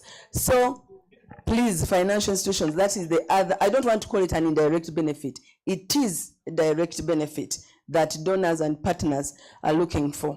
I have seen it in Kenya, I've seen it in Zambia, you've seen the Zimbabwe finances. So the issue was very simple, a score in 30 minutes to say we are giving you $10 million. Yesterday we had lunch with a lady from Rwanda. They are giving them $15 million because of the data and because of the percentage of women that are going to benefit from the whole circle. Thank you. Thank you. Oh, we're clapping for that. But if you give more money to women, are you sure you want to go back home? Another question. Thank you so much. My name is Ronald Sebufu from Destiny Microfinance. My comment, from what I've heard about data collection and alike, I really want to appreciate. But to go further, when you look at the financial sector in Uganda, it is in the form of a pyramid. So you find that us from the lower tier 4, I'll give an example. They have mentioned Bank of Uganda. I've not heard anyone from Umura. Umura, it is Uganda Microfinance Regulatory Authority. a body that regulates MFIs and circles. So when you talk about data collections, I would say we should be given priorities. Why? Majority of the women don't have securities amongst the many. We have the right information. My major concern that when it comes to such forums, we are left out. I'm happy that we are amongst those that were invited, and I'm so humbled, and I want to appreciate few. Others wouldn't be here. But my concern is we come discuss such issues, we take tea, do this. At the end of the day, the real problem is down there. Women are suffering, don't have securities. They can't access money from these banks that we are talking about. So at the end of the day, if we are talking about this as a global phenomena, data, I'm so happy you talked about analyzing things, profitabilities here and there. And I'm so happy that the Tier 4 is now organized, where we are regulated. Though I had a whisper that you were swallowed, Umra was swallowed. It is under Ministry of Finance, because according to the laws of Uganda, you can't operate without a license. And we have started getting license. So I pray that this moves consistently, and in such forums, can we try to balance the board? Thank you so much. Maybe I'll just respond very quickly to the data question on Tier 4. Pass it to Rita as well to add. On Tier 4, the initiative that is related to the V-Finance Code, but that the Bank of Uganda already spearheaded on building this comprehensive women's financial inclusion dashboard. Stage 1, which will be launched very soon, will be Tier 1 to Tier 3 banks. Stage 2 of Phase 2 will be Tier 4 banks, and we already talked to UMRA. We are going to be collaborating with New Grid, which is a credit bureau that's doing a lot in the space of Tier 4. So this is being addressed because, of course, there's a very strong acknowledgement where the women are, right? So it's going to be a journey as well, the data journey. It's going to be kind of block by block. Let's start with Tier 1 and Tier 3, where the data is of already 90% there, where we can already kind of start putting those platforms out so that we can draw insights and design programs. But the idea is collaboration with UMRA, that's doing a lot in terms of investing in their data systems. Of course, now being part of Ministry of Finance, and other partners like New Grid that have invested a lot in understanding and collecting data through non-traditional methods for this most critical, the bulk of the segment. Rita, would you like to add? I think his conclusion kind of clarified that UMRA is still doing its services, but under the Ministry of Finance. So there shouldn't be a gap in regulation. However, they're also they're in a period of transition, so there's a bit of a challenge, but I'm sure they'll stabilize with time. And maybe the best people to answer from the organizers on why they're not in the room. Yeah, again, the transition is what's probably affecting them.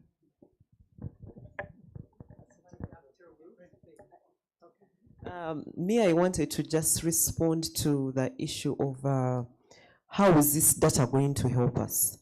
And I wanted to give you some practical examples of so far even the GROW data has helped us to make changes. Now, as you know, the GROW product is a product of government, all right? And the chair of the GROW Awards Committee for Loans is the PSST, if you didn't know. Now, what happens is that when we started doing the GROW project, the banks that we are working with, we have 6. We plan to onboard an additional 8 MFIs and SACCOs. And in future, this Getting a money will shipping quote stay. just got so much easier. There will be Your an competitive apex shipping rate. that will be, and for us, we are still pick bank quotes for full banking it flexibility. on BOU because we know BOU guaranteed just rates. again under PSST. Improved So it's still scheduled packed, liability. and we are sure it will With be a 6,000 portable bigger combinations. for a bigger Add fund line for position women to your to portfolio allow and even follow other your players container to come on along board. with its route. Now, under Check out the for new each way to bank quote participating, on we Hapag-Lloyd. have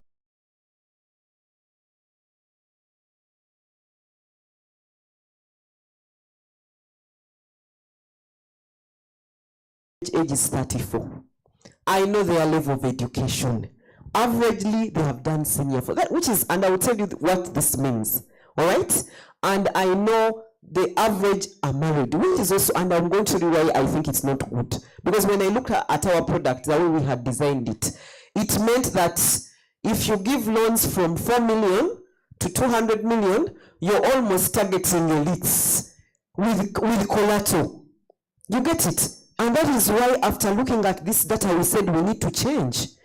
That's why we had to we are bringing on board SACCOs, MFIs, because most women who could afford collateral were getting it from their husbands. So are we there to fund women who are married only? No. We need to think about women that are not yet married.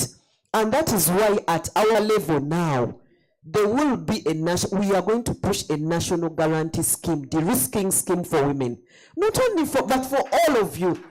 Because of data, you look at data, you get it. Now, when we got our data and presented it to the PSST, he was so shocked that 30 districts in Uganda did not have a single bank.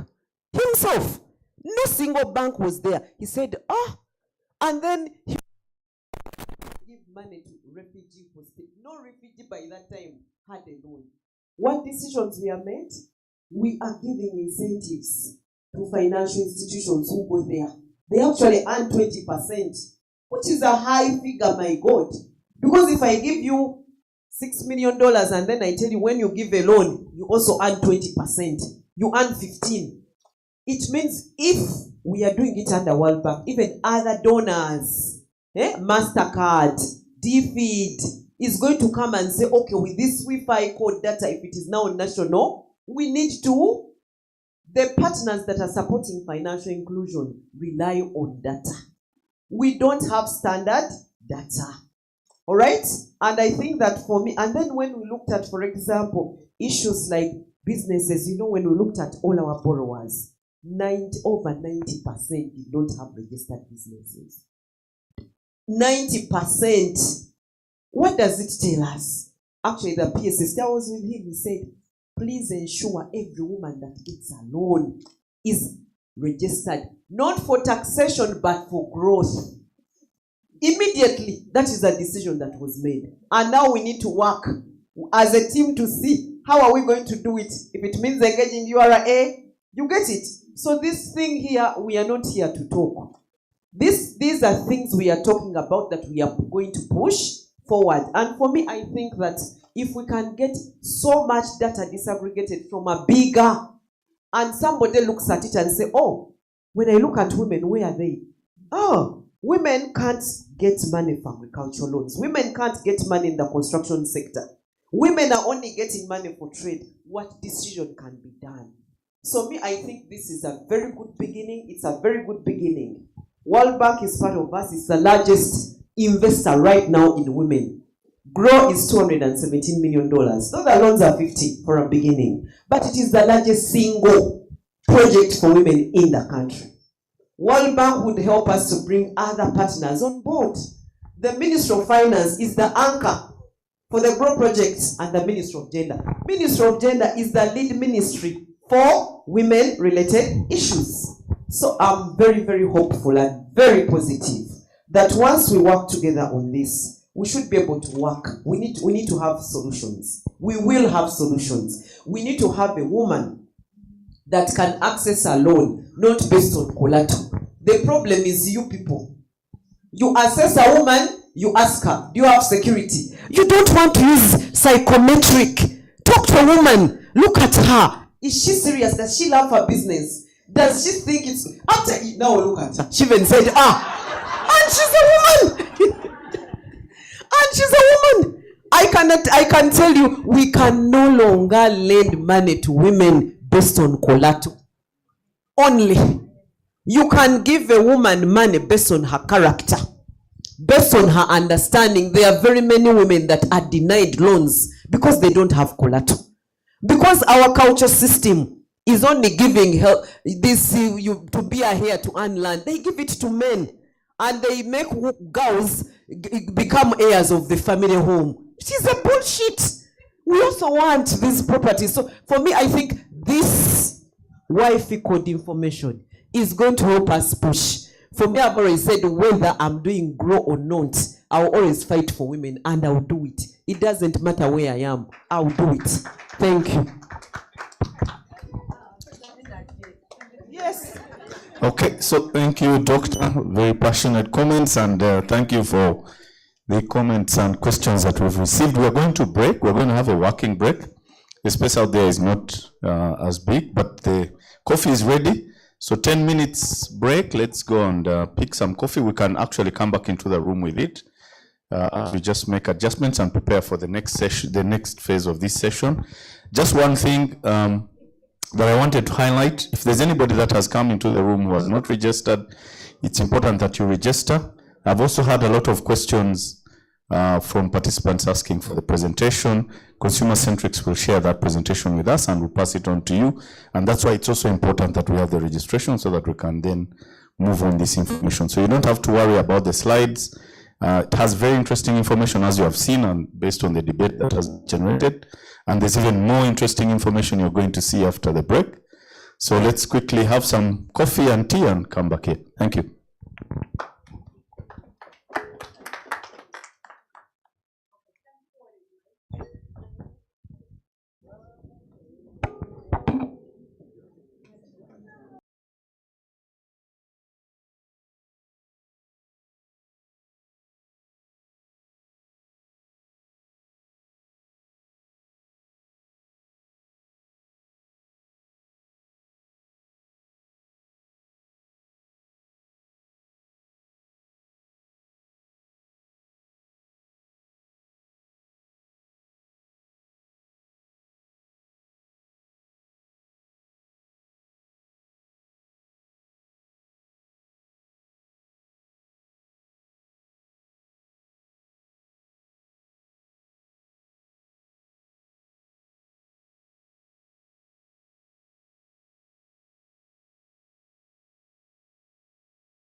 Let's resume our seats, please, and start our session.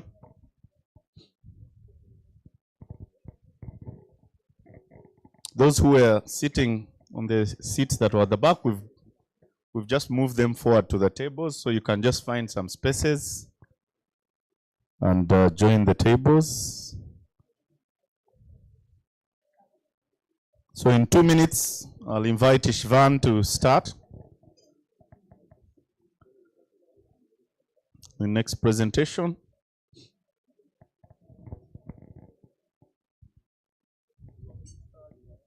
Just give it 1 minute, Max, just for everybody to sit.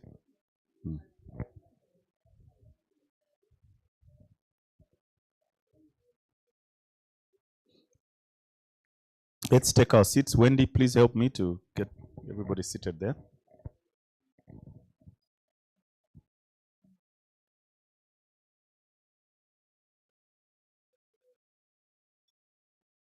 Thank you. Over to you, Ishvan. Thank you so much, and thank you, Paul, for making the effort of, with my name's pronunciation, it was perfect, so thank you, I really appreciate it. Up until 1 week ago, I was Stephen, but Paul made the effort, thank you so much. It's an honor to be here, to be part of this, this Free Finance Code sensitization workshop. And can you hear me better now? Okay. So I try to speak louder and I try to speak slower to make sure that my thick Eastern European accent is still understandable for you. A feedback which I actually get from my Ugandan driver when the first time I was here, like, Ishtvan, I can understand you. Okay, this session focuses on the critical importance of segregated data, segregated SME data, and even louder. Okay, we wanted to make the case, why does it make sense to focus on the data, start with the data, and introduce a simple 4-step framework to ensure that you can take some learnings back here to see how you are better off capturing and using the data. But I wanted to take the time to thank everyone for the participation and for the active participation and for a lot of the questions which were, I think, also relevant for this section. And I wanted to take a bit of the time here to talk about the code. I wanted to completely skip it, but decided to also give a bit of a glimpse of the process. So this is the list of the core minimum indicators for the code. I won't read them out, but I think it's important to understand how the process works. And this is the framework from implementing the V-Finance code. You can see this is the data journey, and this is the coalition building. This is the 2 main dimensions based on what we are working on progressing with the code. And to reflect on the question on what are the learnings from the surrounding countries, for example, I wanted to highlight that it's still the beginning of the journey, but you can expect to receive more insights soon. And I also wanted to make a point of part of the code is the data aggregator in the national level collecting data from the signatories, the banks, but those aggregators also report to a global aggregator. So there will be key insights. The first report is being compiled by VFI right now. So there will be also an insight report based on the 31 code implementing country. So you can take a look, I think, soon. Okay, in the heart of the issue lies the understanding that access to data and access to better data is what drives action. This is what we call the theory of change behind the women's financial inclusion data processes. Here, what you can see is how data can catalyze action by creating the virtuous cycle. And I think this also answers one of the questions, is how to mobilize funding for the banks.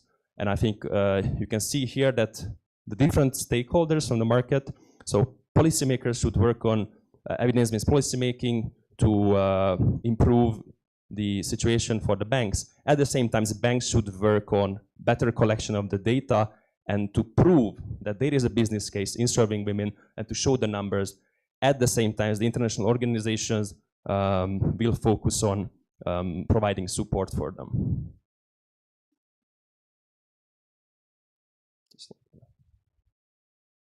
Sorry.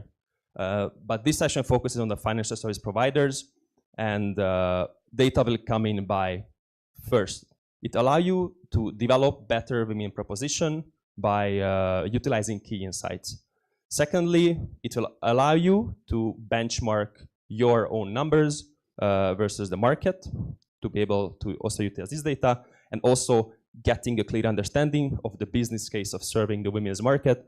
And I think that's something which cannot be said enough times. Serving the women's market is not CSR, it's not just for the press, it's actually a business case. In all the countries where we've worked in, looking at non-performing loans, women constantly outperform men. So we want to help you, guide you through this process, how you can improve your data capture management. These are the 4 steps. I will introduce the first 3, then pass it on to Anna. And I also try to be a bit shorter so we can leave room for questions and data-specific questions later. So the 4 steps are the following: needs assessment, data planning, data capture, and then data analysis. Let's get into it. So step 1 is to do the self-assessment. To start off by take an internal look in your institution and understand why are we doing it? Why should we be doing it? What data do we already have? And what is it that we want to measure? So the process starts with baseline settings. And here we compiled into 2 categories of questions. First focuses on how am I collecting gender data? The second column focuses on how am I managing the collected gender data? And these are a few sample questions which will allow you to do this self-assessment, to ask yourself and then look at both on the individual customer level data and the SME data. So for example, is there a field in my core banking system for gender? Is it captured during onboarding? And here I want to acknowledge that with Uganda, it's relatively easy with the national ID since it has incorporated the gender marker, but is not a given in each market. So all for the SMEs, do we have a definition in place? Do we capture the data for it? Are there processes in place? And on the management side, are we updating the SME stakeholders' data regularly? Are we using the data which we collect? So in the case of Uganda, it's relatively easy for you to get the gender data from the national ID, but do you actually do it? Is it actually used? Is it part of your regular systems? Is it part of your regular reporting? Is it tracked for SME owners or SME signatories? Are you using gender disaggregated data? We will also address these questions later on, a bit more details. Sorry, my clicker is just not feeling it.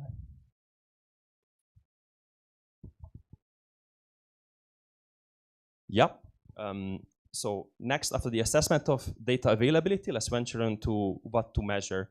And these are tools to measure gaps and set KPIs, key performance indicators, and keep track of them. What you can see here is the Financial Alliance for Women's internal scorecard. Ernest already introduced the Financial Alliance for Women. They are a very active collaborator with Consumer Centrics, but they're also the knowledge management partner for the V-Finance Code. There's an international organization, global organization with more than 80 members from 5 continents. And this is what they put in place. This is what they use to collect data on their own membership and then do the analysis. This can be, for example, to track the number and the share of your customers across different segments, or track NPL, track customer loyalty, and everything in a segregated way, of course.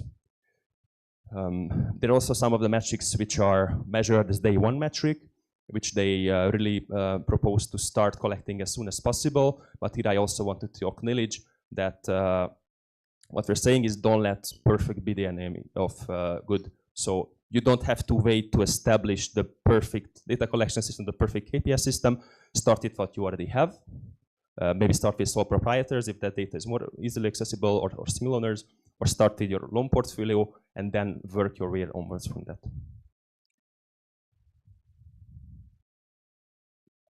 Next up, definitions. There is no universal single best definition for SMEs or for WSMEs. Here I pulled two examples for women-owned SME definitions. Most of the cases it uses either ownership, as in the share of the partners and the gender of the share of the partners, or management. Is there a women in C-level position? Is there a women management? Or you can also combine the two. So this is on the bottom one, EBRD. What they have been using is 51% female ownership, or a combination of at least 20% ownership, and the woman is involved in the management. And I also pulled the IFC definition here, which is very similar. And I know that a number of the people who are here, the institutions are IFC partners. I'm sure that some of you are very familiar with this, and part of your portfolio is also closely tracked using this. However, what we have seen in almost all of the geographies where we have been working, oftentimes work with these international organizations, the disaggregated data collection analysis is limited to the grant or to the program where they're working in. So here, this is of course not ideal. Only, for example, checking that 100 loan where IFC is providing a grant for. So what we like to say is best to try to incorporate it and apply for your whole portfolio. So in whatever stage of you're in the journey, you can put it into context and get started with collecting segregated data. Then I already put this slide up earlier. It's about what is the actual situation in Uganda. So for SME definition, there is a national definition in place by the Ugandan Bureau of Statistics. I think it's for over 15 years now. Also used by the Ministry of Trade and the Investment Authority, for example. And it uses number of full-time employees and total assets. And this is the categorization. But we have also seen that, for example, the Revenue Authority is using a different definition, which is based on annual turnover and not assets. Here, also what's important is you might use a different definition. You might report using this definition, but you should also take the efforts of harmonizing this data. On the WSME definitions, currently there are no unified WSME definitions, as it was, I think, very well and very loudly highlighted by Dr. Aisha. And URA, the revenue authorities, and the Bank of Uganda are using already the definition of 51% ownership, so that's something to start with. Just wanted to also acknowledge that as part of the code being the signatories, one of the first steps of the data journey is establishing the WSME definition. What we're saying is data drives action, but if you are comparing apples to oranges, comparing different definitions and not clean data, then you're much better off when addressing it very early on. And now I would like to understand what's going on in the room. And I know that we have over 60 banks and microfinance institutions. And I would like to ask you to, who represent the organizations, to use this tool. This is called Mentimeter. So you either scan the QR code, if I'm not standing in front of it, or go to menti.com from your browser and enter the 8 digits. So let me pull it up, and then this should allow you to open it. And please take your smartphone, take a minute to answer. Yeah, I'm gonna start. So the first, should I leave the QR code on for a second? Okay. You can also go to your phone browser, go to menti.com and enter that 8 digits, 7586 1600.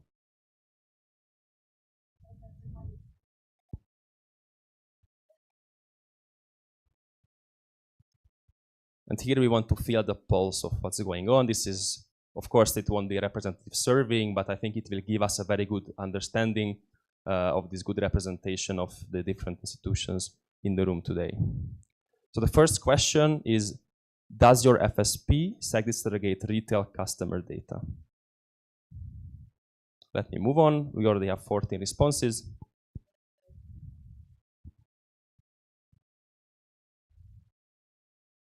Okay, I see a trend here. So it appears the vast majority of the institutions represented here do track segregated retail customer data. The next question, do you segregate the SME data, entrepreneurship data? Here we already see a bit of a more even split, but still it's good to see that about 2-to-1 ratio of those who track segregated WSME data in their systems. And this is about tracking or having it available, so not necessarily putting it to use. We also have later questions. And the next one, this is the most interesting for me, how do you define women-owned or women-led SMEs? And the options are by percentage of ownership, management-based definition, or it's a blend of ownership and management. Or the fourth is no definition. Of course, if you selected in the previous question that you don't have it available, then please select no definition. Okay, so what I can see is almost everyone have a definition is using ownership or ownership and management. We also find this is a very good starting point to start the discussion, start the conversation of establishing the standard definition for Uganda. Okay, thank you so much. I would go. Yeah. So about 2/3 of the respondents said that they track, and then most of them are either using ownership or the blend of ownership management. Great. Okay, back to the presentation. Step 2 focuses on data planning and system readiness. And here what we mean under aligning internally is to bring your different departments together and see what is important for each of them and what metrics should be collected.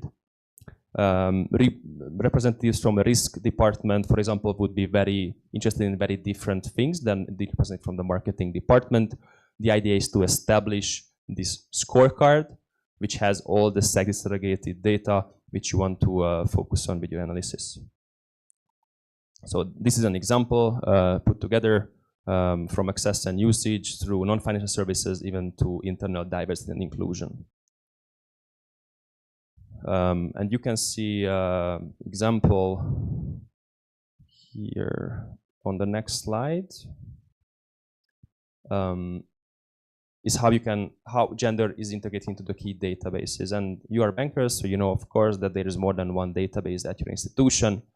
What's important here is to see, are they integrating the gender data or not? Do the systems speak to each other? Can you, after aligning what are the KPIs which I want to track and what are the analyses that I want to done, can you make sure to work with the IT department, data department to work out? So segregation is simple. It usually starts with the first, where do you get your gender marker? Again, in Uganda, it's easy with the NIN. I would like to acknowledge that it's easier for retail customers, it's easier for sole proprietors, but for to assign the SME, of course, you will need to have the definition installed first. And then you have to work with your data department on how to do segregated data analysis on that. And we're also, in the end, is the management reports, make sure that you're actually using it, putting it in management reports, and you can use different data visualizations or dashboards to make sure that it's accessible throughout the institution. And for example, to understand metrics on sales funnels, you need data from credit management and the loan application system, as well as the gender marker brought in somewhere externally. And step 3 is focusing on data capture, capturing, verifying, and updating the gender data in your system. So the first step is the capturing it. We can differentiate between capturing data for a new client or working with legacy accounts. Here, what would be interesting is my system automatically pulling based on the national ID? I assume, so you have to use a national ID to sign up for your bank account. Do you automatically pull this gender marker in, or does it need to be checked by someone somewhere? Because if it needs to be recorded by someone manually, of course, there is room for human error. Someone can misclick, and that means the data can become dirty. And regarding the legacy accounts, depending on how are they stored, are they on paper base hidden in the branches, basements, or if it's in a central database, do they already have this ID which you can use to mark, or you have to go for different tools, for example, use name-based segregation. We have seen a lot of different examples from throughout the world. And again, I want to stress that this is especially interesting for the case of the SMEs, the legal entities, because we know that it is not fixed. So once an SME is established, ownership changes, management changes, it's very sensitive to do the gender analysis based on that. So next up is data verification. And what we have seen at the registry, we learned that in order to register the business, of course, you have to provide your national ID. But it's not enough to provide the national ID. Their internal system also looks it up in the NIRA system to make sure it's actually a valid, concrete ID which matches with the database. So this is very good practice and something we can learn from here. And this is highly relevant for the banks if they want to make sure that they improve the data collection. They also have to check, is it the ID of the stakeholders? Do I have the ID of the signatories? Do I have the ID of all the signatories, for example? These are questions you should ask. And the last is the data update. As I said, it can change over the time. Do you have an update system in place? What we've seen many places, there's an annual update, but it's not really enforced perhaps. What we've seen everywhere is, of course, if you apply for a new loan, then the bank will make the effort of understanding the background. So that is the only time, but surely the gender data will be updated in the system. But most of the geographies, most of the countries, most of the banks we work with, they don't do it at all on a regular basis. And this comes in interestingly, for example, for the code, if you are reporting segregated data, and I started my own company, I'm marked in my first bank as a man-owned company. Then later on, I get 2 new women partners, I get my sisters, and they get majority share. Maybe I'm already pulling outside. So all the ownership management is run by them. But in the first bank, it is still going to be marked as a man-owned company. And if you go for a loan to another bank, then it will never be updated in the first one if there's not a recurring update process in place. So here, I would like to ask you again to take your smartphone, read the QR code, or go to menti.com in the browser, enter the 8-digit code, and answer the poll on focusing on data capture. And the questions are the following. How do you store company shareholder data? Is it manual or paper-based storage? Is it digital storage without a database system in place? For example, scanned PDFs, but it's not pulled into any database. And the third option is digital storage with database. Next question is, do you have a data verification process in place? As in, do you confirm the identity of the owners? And the third question is, do you update SME profile data on a regular basis? So let me move on. Everyone who wanted, I hope, got there. So let me go on to the second survey here.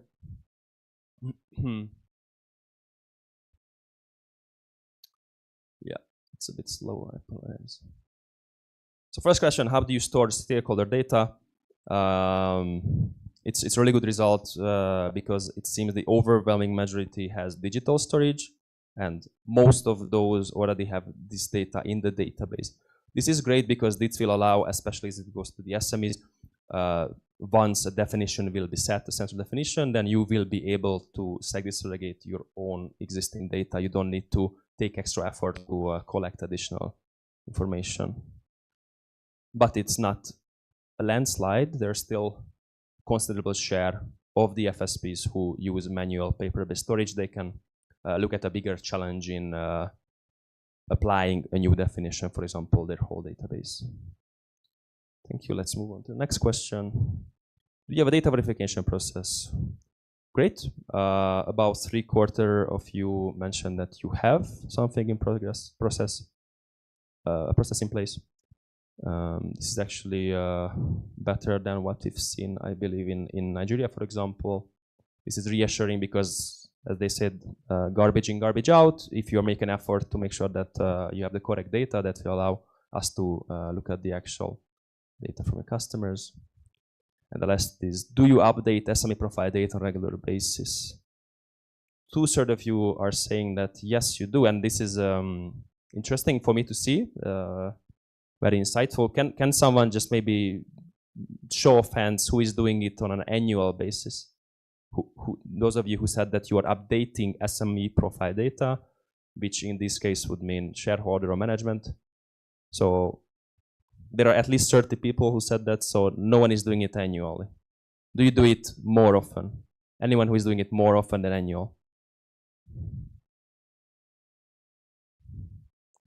Okay.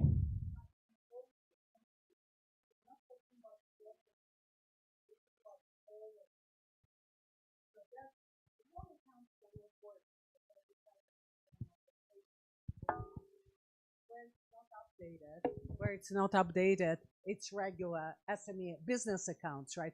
How often do you update those accounts? Because that's where we want to track sex as well. Once a year, you said? Not? As needed. So on an ad hoc basis, not regular. Yeah.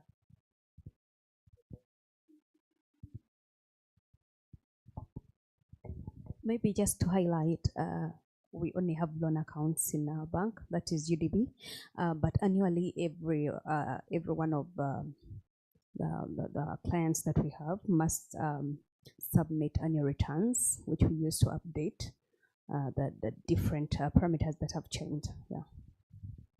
Your microfinance. Yeah. Oh, okay. Development finance. Okay. Thank you. Okay. And I think here as well, we can you look at the registry, where of course if something changes in the ownership, you are required to report, I believe, in 60 days. But this means also that the database is as up to date as possible, even adjusting the gender disaggregation. So thank you so much. Let me go back to the presentation. And the next step is step 4, data analysis use. I would like to hand it over to Anna. It's working. So, I mean, good news overall, you know, most of you sex disaggregate at least the retail portfolio. There's some sex disaggregation of the SME clients. There are good processes within the systems, both in data collection, but also data updates and verification.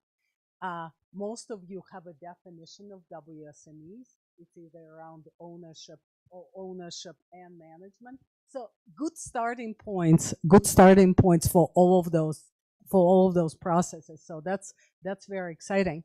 There was a great question from this side also, what do we do with this data? How do we put it to use?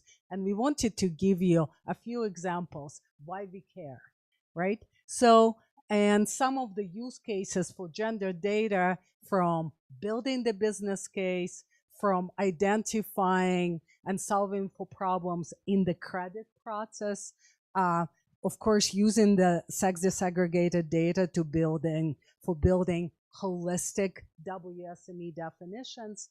And a number of you are probably offering non-financial services, how to use data to really measure impact, but also impact profitability of those services. So just we'll give you a few examples. Starting with the business case. So the most common business case for working with women and women entrepreneurs, women pay better. Again, we say that very few institutions have regularly look at NPLs with this kind of gender split. I want to give you an example from Latin America, a different region, where we took the data from 244 financial institutions, from banks to MFIs to cooperative, and compared NPLs both for their retail portfolio and business portfolio by gender. And you can see that in every category, women pay better. For banks, for MFIs, for cooperatives, both on retail and business. Okay, that's good. Now we have a proof. What What can you do with this data? I want to give you an example of a digital lender in Colombia which said, women pay better. How do I want to attract more women? I want to also acknowledge that they're good clients. Let me introduce what's called risk-based pricing. So they lowered the interest rate for women clients because they could see that they cost the institution much less, and these are the good clients they want to attract. So that was the action. We also know women refer more clients. I'll give you an example of a digital bank from Nigeria, Carbon. What they saw that women refer 30% more clients than men. They said, okay, then they did some modeling and they said, okay, if we kind of encourage that, it could lead to 50% increase in organic customer growth. What did they do with that insight? Again, going back, what do we do with the insights? They said, let's have more specific campaigns directed at women. Let's have women-specific referral incentives. What incentivizes us is very different. That one, there was special coupons and partnerships with supermarkets, so they came up with a specific referral incentives. And they also felt that in the beginning they had a very generic language in their communication campaigns, and they started really speaking to her. And truly, again, all of that started with understanding that inside women refer more clients. So let's really build on that. The next example. Again, next example from your neighboring country of Rwanda. And this is how do you leverage the data to optimize your credit funnel. I'm not going to name the bank, but let's say it's in the top 3 banks in the country that came to us and said, can you please help us fix credit algorithms? We think that we are discriminated women. So we said, okay, let's look at it very thoroughly. Let's analyze the whole credit process. Where do we leak? I call it leaking women. Where do we drop women? At what part of the process? So we disaggregated the whole process, sex disaggregated the whole process. And what we saw that at the approval stage, you know what? They approve 85% of women business applications versus 86% of men. It took 22 days for the turnaround time. Okay, not so quick, but it's a big bank. 22 days for women and 20 days for men. Not a huge difference. Where the huge difference was that only 20, it's like the UK example I was giving, only 25% of applications, of all applications, were coming from women businesses. They were not, women were not applying because they already excluded themselves by looking at the requirements, by looking maybe, requirements, complexity of the applications and so on. The other interesting part was also where they were not serving women well was we look at percentage of SME clients who were using other products from the bank, and we saw that only 13% of women enterprises were using other products from the bank versus 43% of the men-owned or male-owned enterprises. So what are some of the follow-up actions, or how do we take those insights into putting it to action? They reviewed the requirements and credit product features. They considered the bank didn't have uncollateralized lending products. They reviewed and introduced that.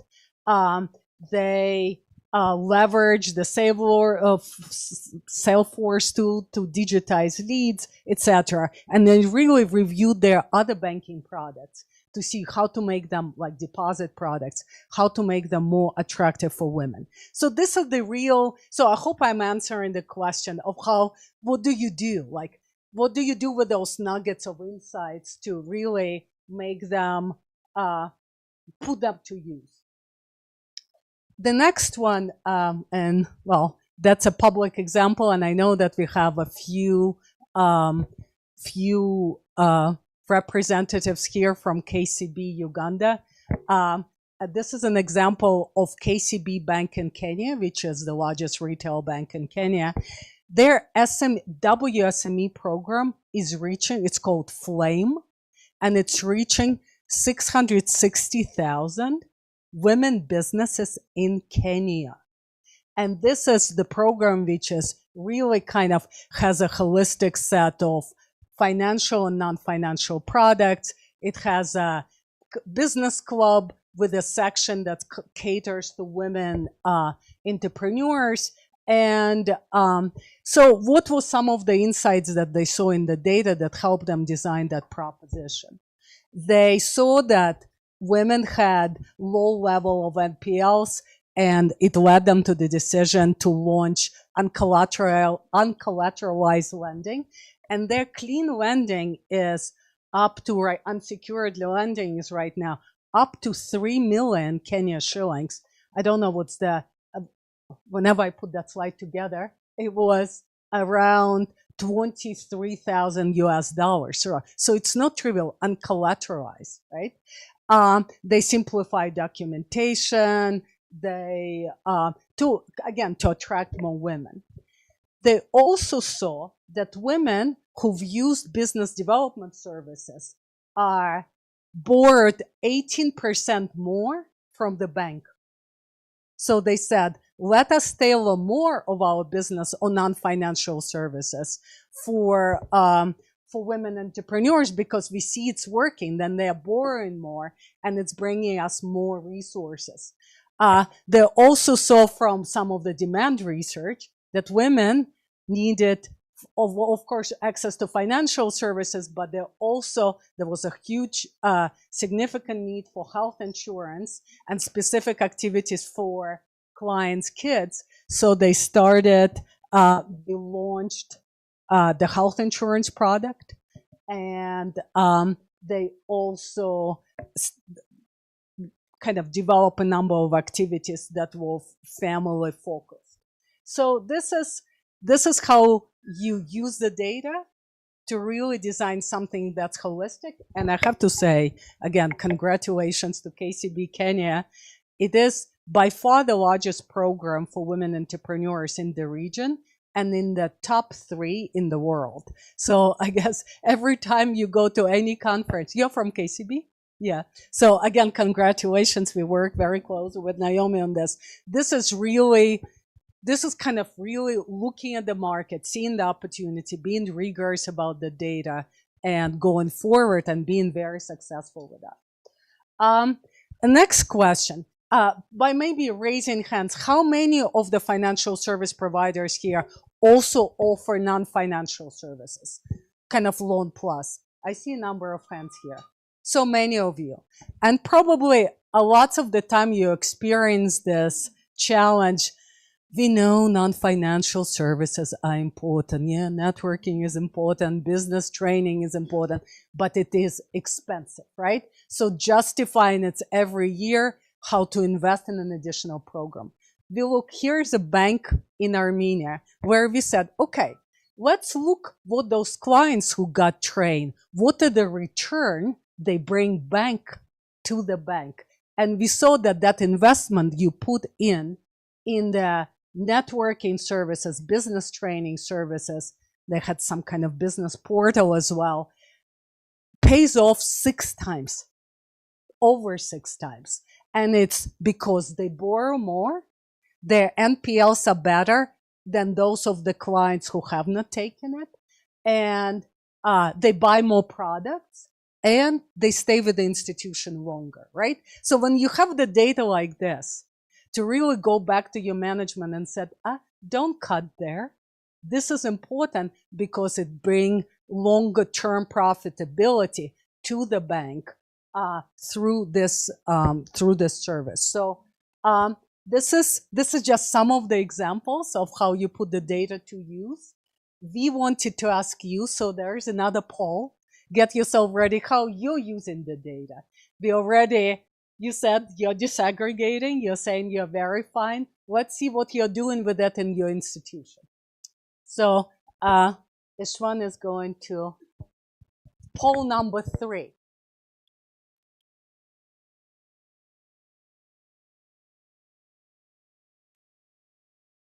And the question we're asking you there, and it's a proxy for how you use the data. The question is, how do you include sex disaggregated data in your management reports? Because the proxy, if it's not in the report in front of the management, then decision makers are not looking at it and generating actions. Okay. Okay, let's see. The other way it could happen, BOU asked for some sex disaggregated data, special request from a regulator or an investor, right? So that's another option. So what we are seeing here, some of you are already incorporating it into your regular high-level decision-making. That's excellent. Slight majority of you are just producing those sex disaggregated report once in a while, or an ad hoc basis. And this is something that we hope would change over time, that looking at sex disaggregated data going to be systematic and routine. And the next question is around how many of you already in the room have a women's program, and or the program that's focusing on women entrepreneurs. And the good news is that the majority has its already, well, some of you already have it launched, some of you have it under the development, and a number of you are considering it. So, okay, that's kind of a good breakdown to see. Ruth, this is kind of your potential grow clients here who are thinking about the WSME program and clients for others. But this is where we are. That's good. You know, there are some institutions already leading the way. There are some institutions that are putting it together. There are some institutions we are hoping to persuade and present the business case for focusing more on this segment. So this is kind of again, beginning of the journey.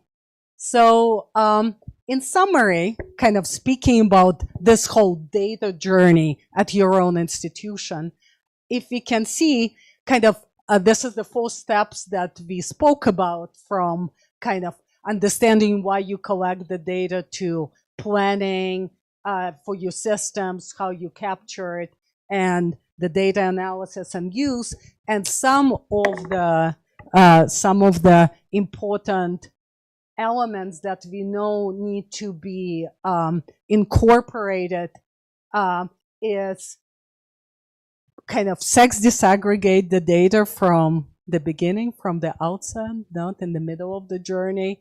Kind of, it's important to agree on what you're measuring, or at least set some basic indicators you want to look at.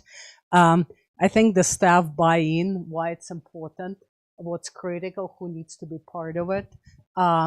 Obviously, it's system issues, it's not trivial. It takes time, it takes resources, so it's a step-by-step process. And of course, build strong decision-making processes along the data collection. There is no data collection for the sake of data collection.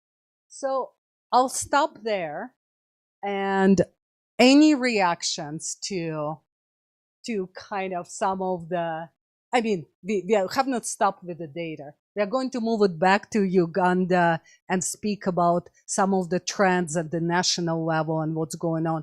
But I just wanted to kind of ask her, does this resonate? Because this is just kind of, let's say, a first step, a little glimpse of how to dive into the issue of more technical issues of the data through vFinance Code. There will be already a number of trainings of how to set those system up, financial lines on women, and we'll send it. In your materials, you will get the next training that they're doing online. Last time, about 600 financial service providers participated from all over the world. Again, very specific. What are the verification processes? How do you set up all your system in a way that you can be able to collect disaggregated indicators across all processes, etc. So is that something that's interesting? Is that something where capacity building activities would be helpful? I'm seeing nodding. Yeah. Okay. So then we'll continue with the resources, but we will also kind of set up much more in-depth sessions of how actually make it a reality and how it can be specific for your institutions, also recognizing different starting points of the journeys for banks, for microfinance institutions, for SACCOs. Stop there, move to, if that's okay, in the interest of time, move to. Yes, I just want to mention that we seem to have a bit of a time. So if you have any questions, I mean, I can do it's 3 slides from my side, and then we can do another Q&A session. Yeah. Anything that got stuck in with the previous, anything for the code in general, code in Uganda, and also this data training session. Yeah. Few questions on this? So should we take a Q&A break now then, or do you want me to do this? Maybe this would be the summary of the situation in Uganda on data. Okay. There is still a section after which we wrap up on the next steps to talk about the roadmap, talk about what's next for Uganda with the code. So before that we can break then. All right. So here we wanted to do a quick tally and summarize what we've learned and then put it in a framework as consultants do. So this is what we call WMSME data gap analysis for Uganda. Before that, I wanted to just react to Anna's previous point on the trainings. That matrix which we showed in the beginning of this data presentation with the coalition building, we are at the awareness raising phase. Later on, there will be more hands-on training, Uganda specific material, region specific material also developed and provided. So this is the situation in Uganda, how we are seeing it. This is the culmination of our research earlier back in March, but this has been updated since the last 2 days was very busy, thanks to Ernest, thanks to our partners who helped set up with a very busy schedule calendar. So what you can see here is for the FSPs and for the regulator, this is a different type of data journey from awareness to availability, quality, and usage. And this is the situation and the identified gaps, or if there are no gaps, then just situation. And what we have seen, and what we have been seeing, it's clear that the awareness is there, both from the regulator side and from the financial service provider side. Statistical data is valued. Banks know that serving the women customers are a valid segment. It makes sense to serve them, and it would make sense also to have data availability for them. This is also what we've seen based on the poll, because many of you are already collecting, almost all of you are collecting the retail data, and then many of you are collecting and using the SME data. Also, oops, sorry, this was a mistake. Also, BOE is very highly motivated to collect. I think a very clear demonstration of that is really what has been happening since the Kigali event earlier. It was May, June, and then since then we are here and really working on potentially looking at the roadmap for launching the code this year. The next is availability, and again, let me go back to the poll results earlier. And this is also what we've seen from interviews with different stakeholders, different banks, messages in the country. Gender disaggregated data is available for the retail portfolio, all of tier 1 to 3, and then it's also for part of tier 4 individual clients.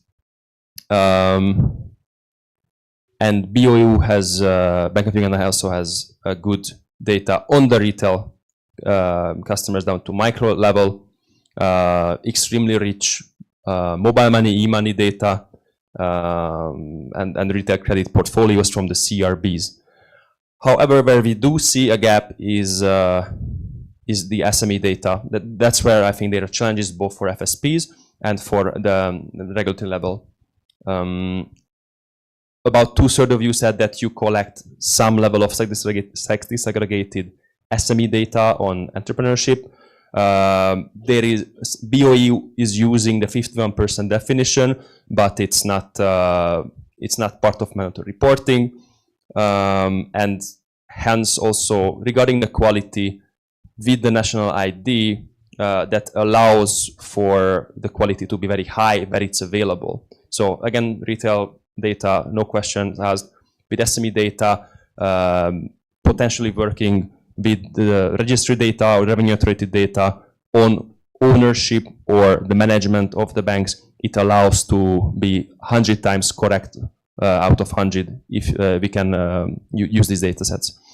And the usage also, it's where it's, despite many of you also already indicated that there is some part of segregated data reporting as part of the management. It was more of an ad hoc basis, not part of regular. And then this leads back to the very beginning of this presentation. Data will drive action to having better availability, better access to data. That will make you think, let's make sure also that the quality is right, and then make sure that put that into use. So all in all, to summarize, there are positive things. There is, I think, great awareness and great momentum within the country, and are looking forward to continuing with the implementation of the code, which I think is really a great tool which will allow to mobilize both the public and the private sector. And sorry, the clicker is not. And when we talk about usage and how to use the data, an example which we like to pull back on and show is building national level segregated data dashboard, women's financial inclusion data dashboard, to drive inclusion, to use it as a vehicle, as a tool. And an example which we brought here is from Nigeria, from Central Bank of Nigeria. We have been working since 2021 on projects with the central bank to understand what data is available there. And I think it's both culturally closer and geographically closer, but also the starting point of Nigeria is very similar to where we see Uganda is.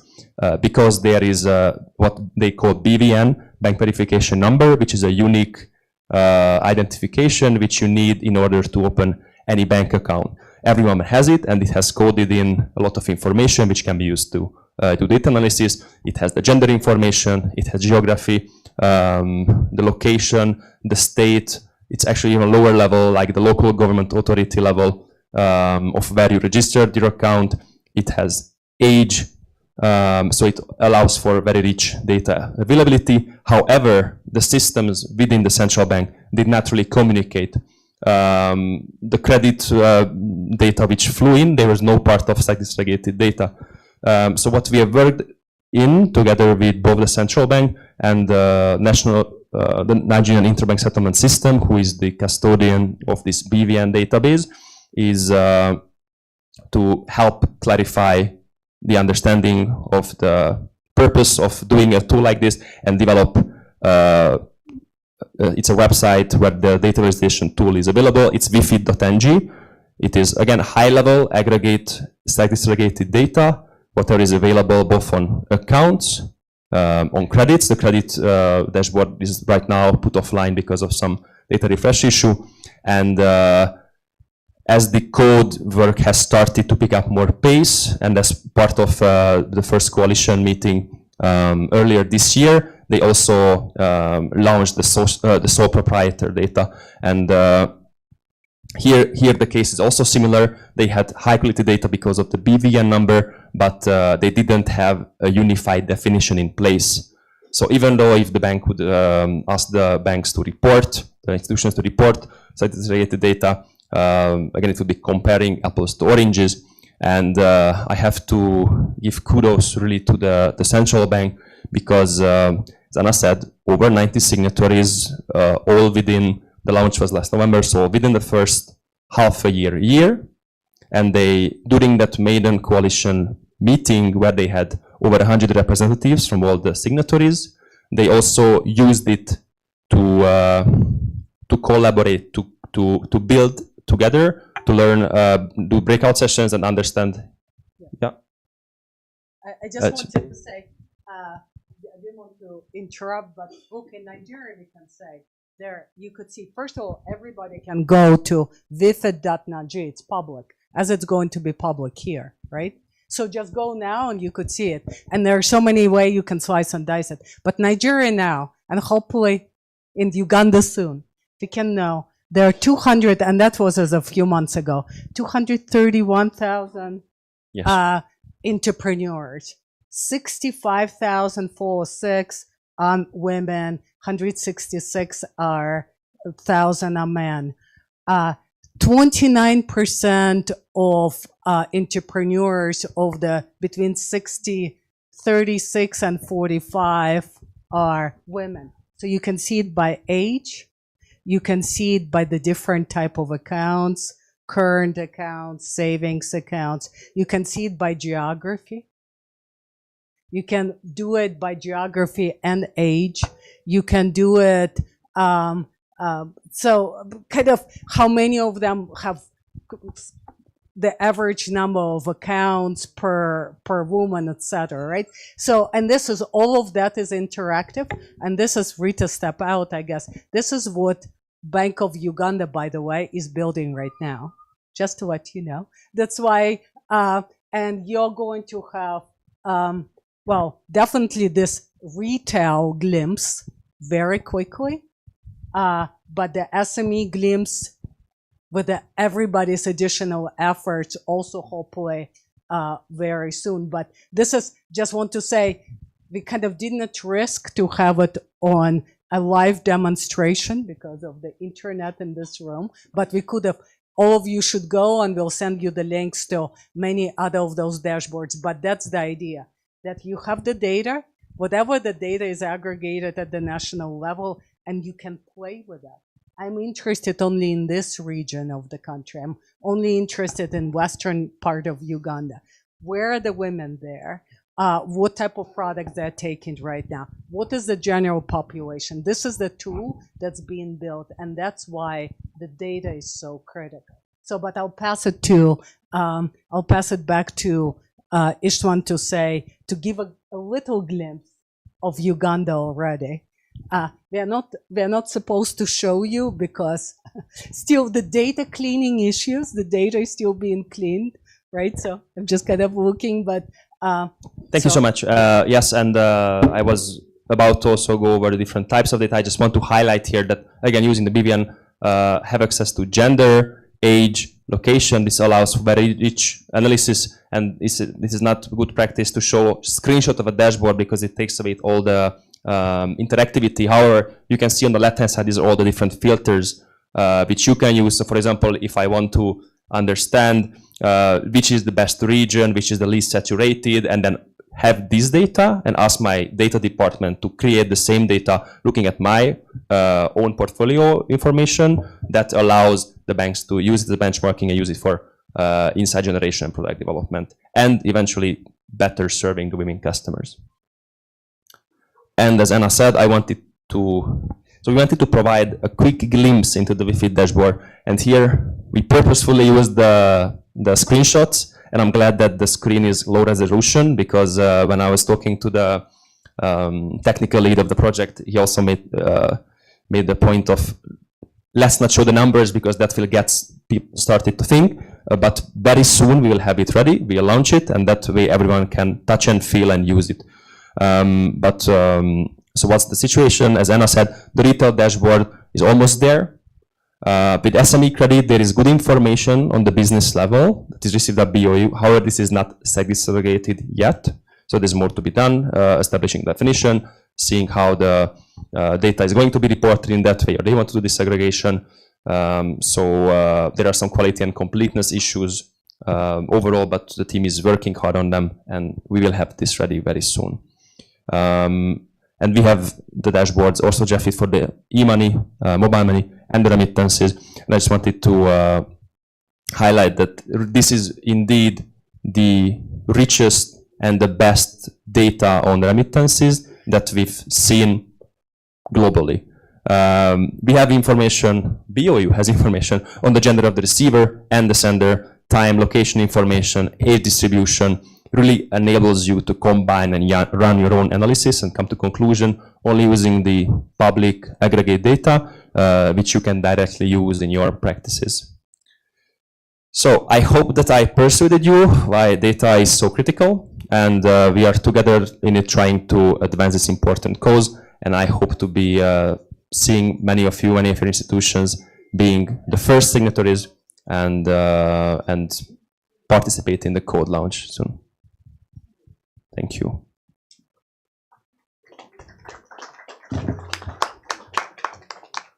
Questions on data, and I know we kind of dump a lot on you. I think I talked about it towards the end because I was actually wondering about the telco data. We noticed that there's quite a bit of activity happening in that space, and it would also be good to bring that data in. Then the other question I had was around Uganda Bureau of Statistics. Are they also going to be part of the roadmap so that they can carry out just annual surveys to help us? The Uganda Bureau of Statistics, yes. Are they going to be part of those institutions submitting data as well?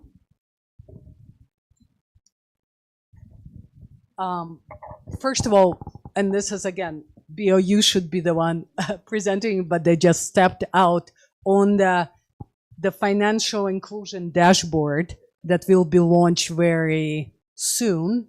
There will be data on just their retail, on retail credits, retail deposits, remittances, e-money, as well as infrastructure. Everything, you know, like on the channels, right? So that's going to be there. On the SME, it's going to be, they have the data right now, but it's not sex disaggregated. So as Ishwan said, that's going, as we go through the process of agreeing on the definition, and that's how the that kind of part of the journey would be further kind of enriched.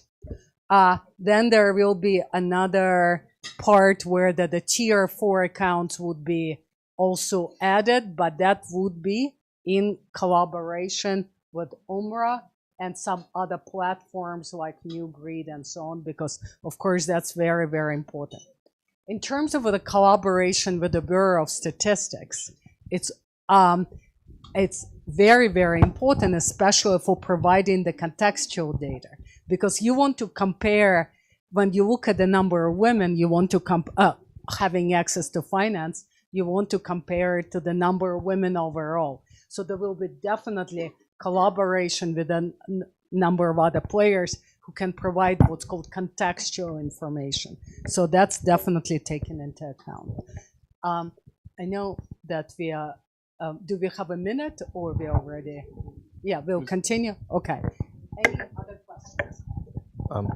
In the meantime, I would just want to add that, so this is the practice of, we have been in other countries where we are doing this work, closely collaborating with the Bureau of Statistics, as Anna said, the contextual data, and it's again up to the Bank of Uganda, but this financial inclusion dashboard website is also act as a one-stop shop, so we also like to feature other financial inclusion related contextual information.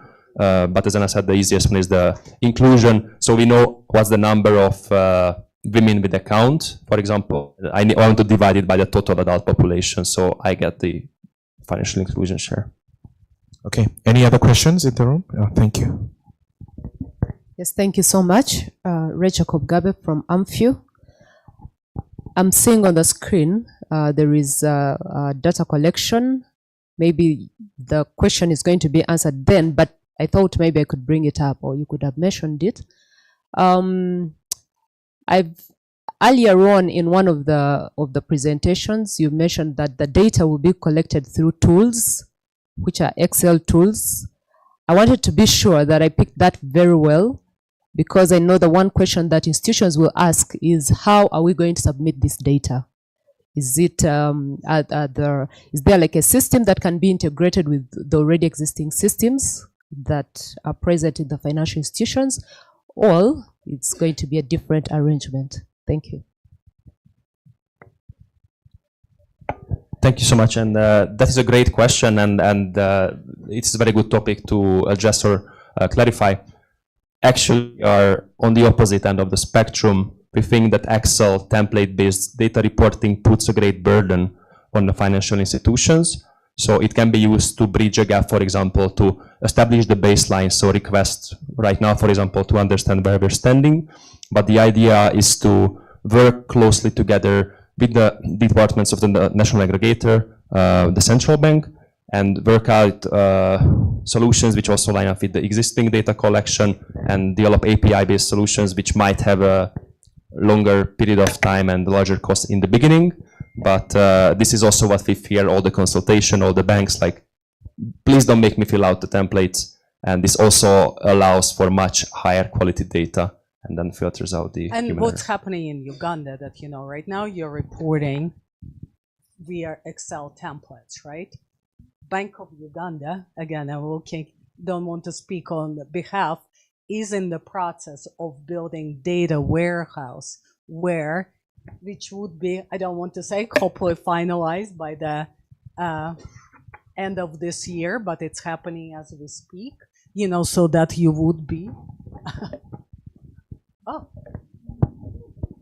So that would be, the reporting would be done not through Excel templates, but through the, you know, kind of the APIs, and it's going to allow for much richer data and, well, much more granular data. But Thank you very much. A lot has been said about this, and just to reaffirm, the Bank of Uganda is in the process of building an enterprise data platform, and it is intended to collect data in all its entirety, starting from granular data, and then we will be able to aggregate the data. And we are trying to make sure that this data is kind of accessed to close to near real time. And we have a number of projects going on. The SupTech project, where Anne was trying to refer to the APIs to try and collect data from all these SFIs. We have the Credit Data Hub, and we also have the Electronic Money Replication project. And this is in line with the mobile money data that someone hinted on earlier on. And this will also allow us to be able to capture data transactions, mobile money transactions, close to real time. There's also another issue that was raised about UBOS not being invited here. As Bank of Uganda, I think it was something to do with financial data. We have an understanding with the Uganda Bureau of Statistics. We generate, we collect, and disseminate data on behalf of Uganda Bureau of Statistics. However, we do not sit into their capacity. When it comes to definitions, they really play a big role in the statistical definitions. I hope I've tried to touch on bits of this. Thank you. And if I can just add some additional information insight on that is, so during this last 2 days, we had the chance to meet with the revenue services and with the registry bureau, and we were really impressed by the existing collaboration and data sharing agreements in place, and the willingness from the managers we've met with on collaborating with Bank of Uganda, collaborating with the PSFUND and the VFI coalition on making things work. And one thing which is highly relevant here is, and I'm not making any promises here, but basically there are two ways to deal with SME data. You either ask the banks to disaggregate their data and report already with a gender marker, or you ask them to report including the TIN or soon to be NIN, and then the aggregator does the disaggregation. In order for that, they need to be the system communicating, because so the registry bureau has information on the ownership, including the shares and the gender, of course. The revenue services has info on management, but we want to get a clear understanding as a next step of who has what data available and what would be possible options also, again, to make sure that the data collection process is easier, less burden both on the regulator and the reporting side, and also that the quality of data is as high as possible. Thank you.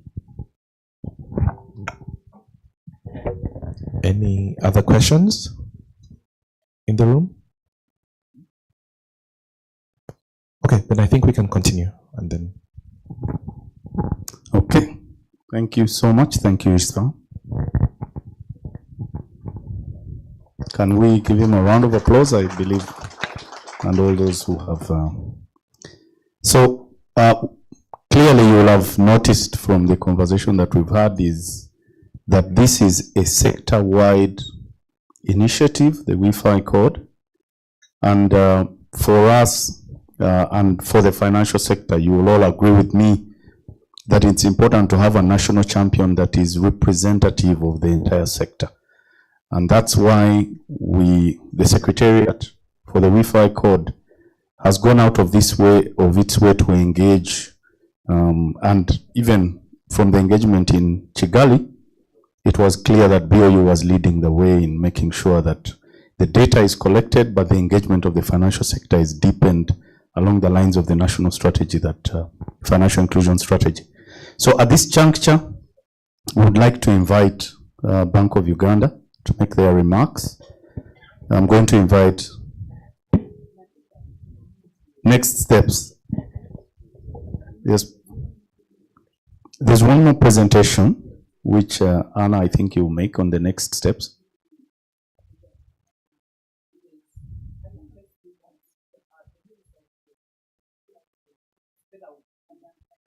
Okay, so Anna, you can come and finish up. Okay, so let's have the next steps then. Finish up. The slides. Yeah. So we just want you to speak. Sorry, a little bit of misunderstanding. Before the closing remarks, okay. We want you to speak about what's next. So, and Ruth just stepped out, but this is to, we spoke about a lot, how much has happened since the wonderful delegation from Uganda attended the Rwandan launch event and V5. That was in May.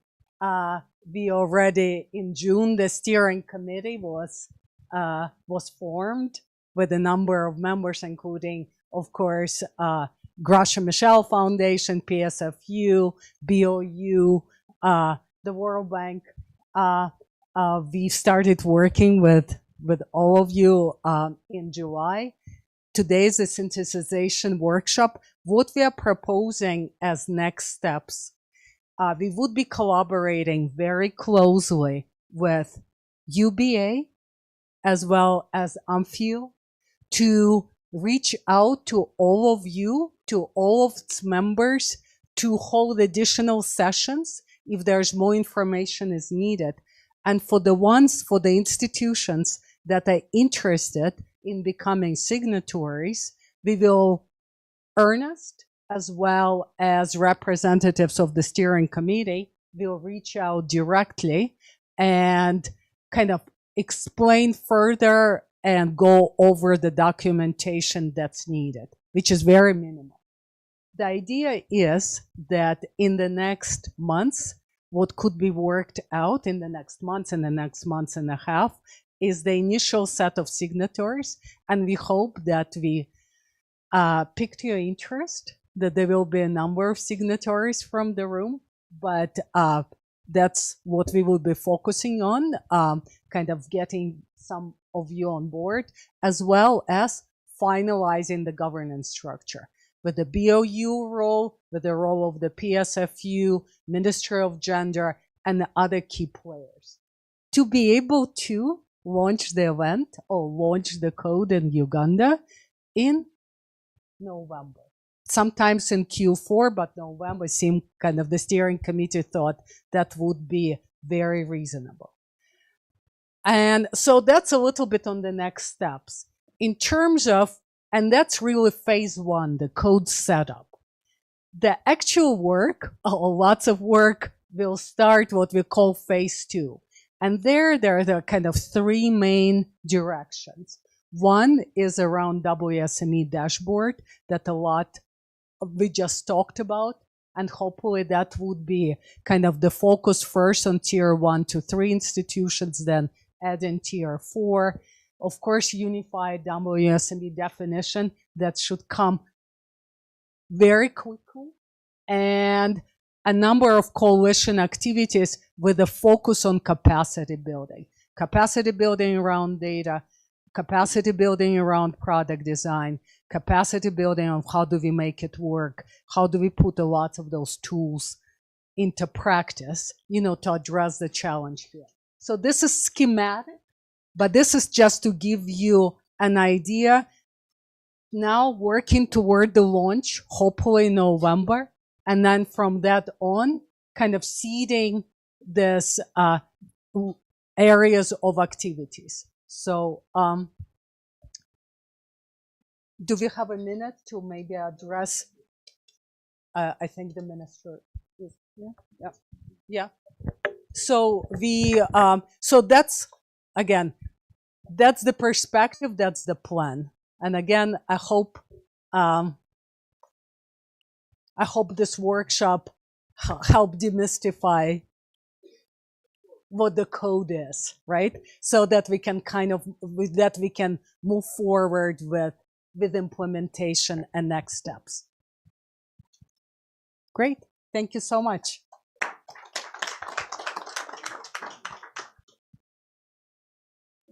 Great. Thank you, Anna. And please, can we all put our hands together for the Honorable Minister who has joined us in the intervening period. You're most welcome, Honorable. So at this juncture, just like I had indicated, I'd like to welcome Mrs. Hajara Kasule Mawanda, who is the Director for Administered Funds at BOU, in charge of ACF.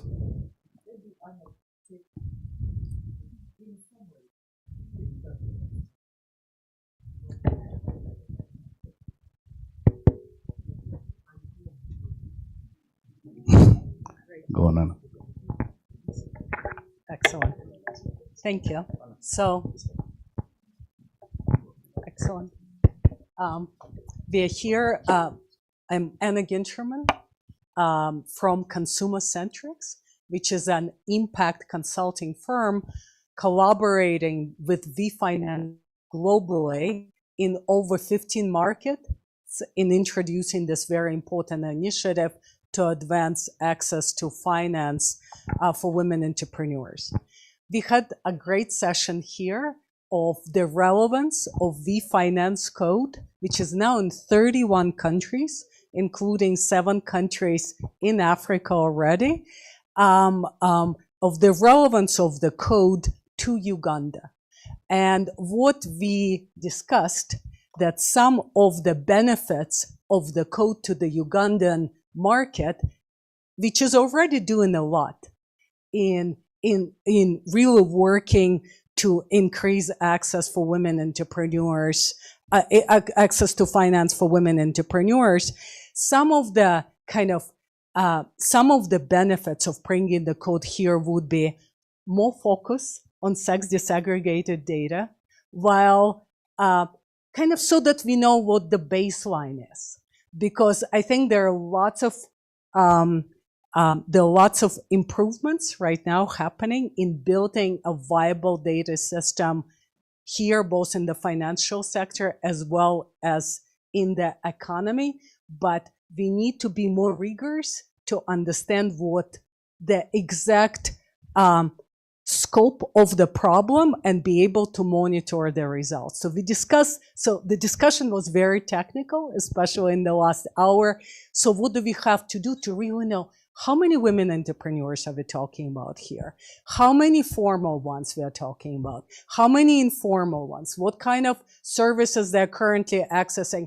What are they lacking right now? So lots of systems, lots of know-how the code will bring will help to even further crystallize that picture and properly address the challenge. The second level of activities we discussed is how to best coordinate efforts of the public and the private sector through the code of putting public sector champions such as Ministry of Gender, PSFU, the World Bank. We were also talking about important industry players such as URSB, URA, the ones who are dealing with women entrepreneurs. Coordinating the efforts with the public sector together with the private sector to really make sure that that they're synergized, that they're not working in silos, that it's adding on the existing efforts such as the GROW program and the wonderful initiatives of the many financial sector players in the room. We did a poll in the room and we asked how many of you already have programs that are focusing on women entrepreneurs. About 1/3 of the financial institutions, and there are about 60 financial institutions here, 1/3 already have programs that are dedicated to women entrepreneurs. Another third is considering kind of planning the programs. And another third is kind of on the cusp. So we are also hoping that it's going to help move those who are kind of hesitating, which are not still seeing the potential of the market by demonstrating through the data the business strategic case for serving this segment to bring the new players into the field, but also help those that are already working with women businesses to improve and expand their services. And the next plans are, it's kind of getting signatories, getting institutions on board, rolling up our sleeves and setting up the data systems as well as the coalition. Dr. Ruth, is there anything else that important to emphasize? It was a technical workshop, right? To really bring the international experience, gauge the interest in the room, gauge the relevance to the market.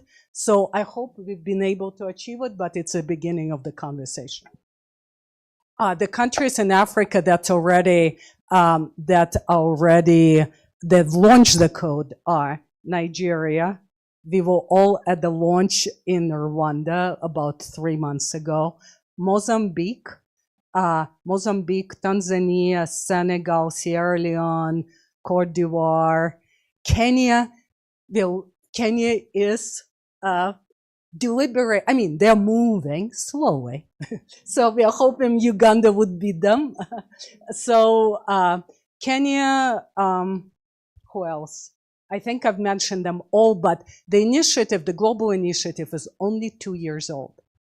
It started, and it's already 31 countries. When we were in Rwanda together for the annual meetings, there were 55 countries. So they're hoping that by the end of the year, early next year, there will be over 50 countries. So it's kind of taking the world by storm because, I think, honestly, because it's putting data at the heart. It's saying, let's really know where the baseline is and keep ourselves accountable and keep track of the progress. So it's really been kind of gaining traction and around the world. So happy to have this conversation in Uganda.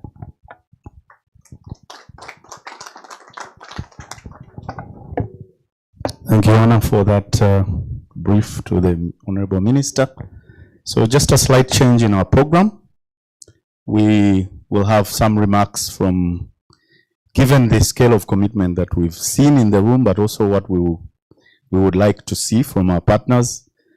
We would like to invite the associations, the financial sector association, to make some remarks. So I'm going to invite a representative of Uganda Bankers Association.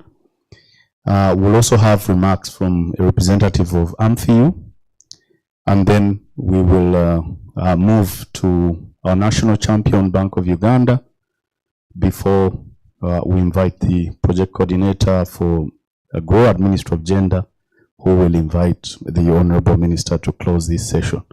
So please join me to welcome Mrs. Patricia Chichonjo, please, from Uganda Bankers Association.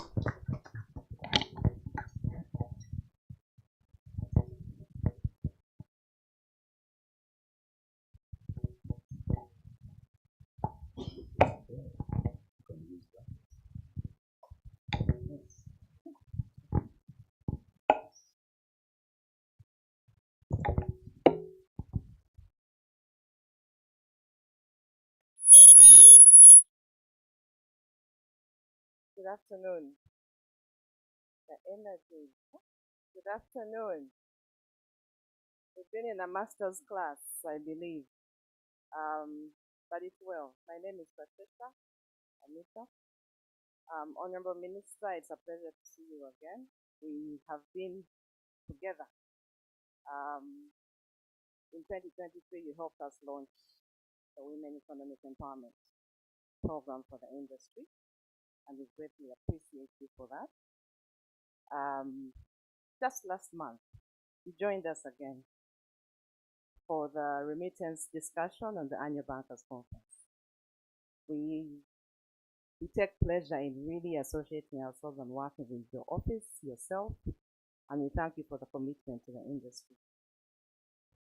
Ladies and gentlemen, I will speak on behalf of the Uganda Bankers Association, and say it's an absolute honor for us to have worked with the PSFU GROW team, Concentrics, to put together this sensitization workshop on the Women Entrepreneurs Financing Code initiative. I think it's a good opportunity, and it has been a good opportunity for us to learn what this initiative is, and where we see ourselves play, where we see ourselves take leadership, become champions of an initiative that's going to do two things for us. We want to speak to data on women, on support to women entrepreneurs. We all believe or all know that individually as financial institutions, there's a lot of good work that we're doing to support women entrepreneurs. But there is a lot of effort and a lot of good work that comes from joining efforts, harnessing this data, and reporting it collectively as an industry. And this is something that this initiative is going to help us do. Amidst all the independent, wonderful work that we're doing, we want to come together and have this data put in one central depository, if you like. But most importantly, how do we use this data in terms of informing our decisions, in terms of product development, and profiling the industry better in terms of our support towards women entrepreneurs, but also, most importantly, the wider clientele that we have or we serve. So as we've all heard this morning, the code is a crucial global commitment aimed at expanding access to finance for women-led micro, small, and medium enterprises. And the initiative, as you've all heard also through the presentations, aligns to national strategies that speak to financial inclusion and economic empowerment. And as an industry, as an association, as an umbrella, I must say we are pleased to associate ourselves with this coordinated public-private approach towards increasing finance to the women, medium, small enterprises. The key takeaway from today for us on the WE code is one, thinking about how do we position ourselves to be champions when it comes to women MSMEs for all the institutions in the room. And I'm hoping, Dr. Ruth, beyond the GROW institutions you have, we will have the 34 members that are under UBA get into the GROW program ultimately. The second is capacity. Deepening our capacity as institutions to be able to serve the women within our market. That calls for the training, the capacity building. How do I analyze data that is reported, or that the data that I'm collecting, what does it mean for me as an institution? What does it mean for us as an industry? So there's an element of deepening our capacities. The other is using the data for decision making. Many times we collect data, but not many of us utilize this data to inform the products that we are developing, to inform the services that we are delivering to the customers that we serve. So this initiative is primarily looking at supporting us in that front. And finally, it's the aspect of collective or collaboration among the different stakeholders. You've had these AMFU representing the tier 3 and 4, tier 3, and then you have UBA that I represent, that's representing tier 1, 2, and 3 as well. So I want to believe that we are leaving this workshop, this training, this session much knowledgeable, very inspired, well equipped. We now have an idea of what the WeFin Code initiative is. You have looked into your institutions, you have looked into your capacities, you know what your gaps are, you know where the support you need should be channeled. And we want to pick up on these conversations to make you better champions, make ourselves better champions, and improve our reporting, our support towards women entrepreneurs. So as UBA, I want to commit on behalf of UBA, and the members are represented here. We are going to continue to work together with the team from PSFU to see the successful introduction and implementation of the WeFin Code. And we hope come November we'll have some good strides that we can also talk about as we launch officially the code for Uganda. So we look forward to working with you all to advance this important initiative for entrepreneurs, women entrepreneurs in Uganda. So allow me end here and just rally our members. We will be coming to knock at your doors the way we came for this sensitization workshop. Apologies that the invites came very late, but it's glad to see that you honored the invitations, and next time we shall do better. So thank you so much, and I wish you all a good afternoon. Thank you so much, Patricia. Let's give her another round of applause. I have a commitment on behalf of the 34 members of your Uganda Bankers Association. Allow me to invite now Mrs. Rachel Kobugabe, who is representing the Association of Microfinance Institutions in Uganda, AMFU, who are also very ably represented here. Over to you, Rachel. Yes, thank you so much, MC, Honorable Minister. Thank you so much for your coming. The Private Sector Foundation, Uganda, Dr. Aisha Kasolo, thank you so much for the invitation, the partnership, and all the support. Our partners, the researchers, and all our partners in the sector, we thank you. Rachel Kobugabe is my name once again. I'm representing the Executive Director of AMFU. I head AMFU Business Consult at the association. The association is made up of institutions that support the microfinance sector, crossing, spanning across the banks, the tier 1 microfinance banks, up to tier 4 microfinance institutions. Data really sits at the center of what we do. And it's very, very exciting for us as AMFU to see that there are initiatives by government and by partner institutions to address the data gap that we've been having. As microfinance institutions, our central partner or client is a woman. We support women, we support youth, and of course we support the men. But the woman has really stood out for us, and the youth, because it's financial inclusion for the excluded partners. And the women and the youth stand very central. We have issues of collateral that we've talked about. We have issues of data that is not very comprehensive. In most cases, of course, we do disaggregation of data for purposes of either product development, for purposes of reporting to development partners, and for other purposes for appraisal and, credit delivery. But there is a lot of richness of this data that we don't tap into.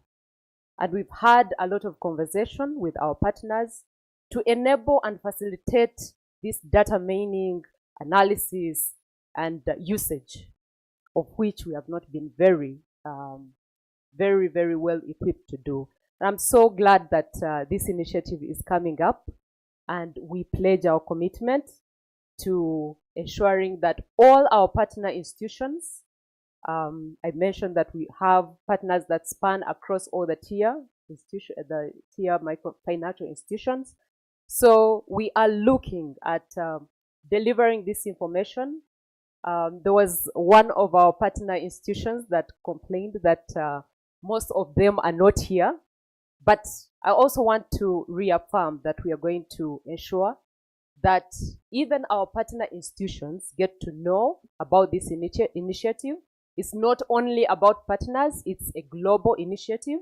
And so we want to pledge our commitment to ensure that all institutions in the microfinance sector are participating.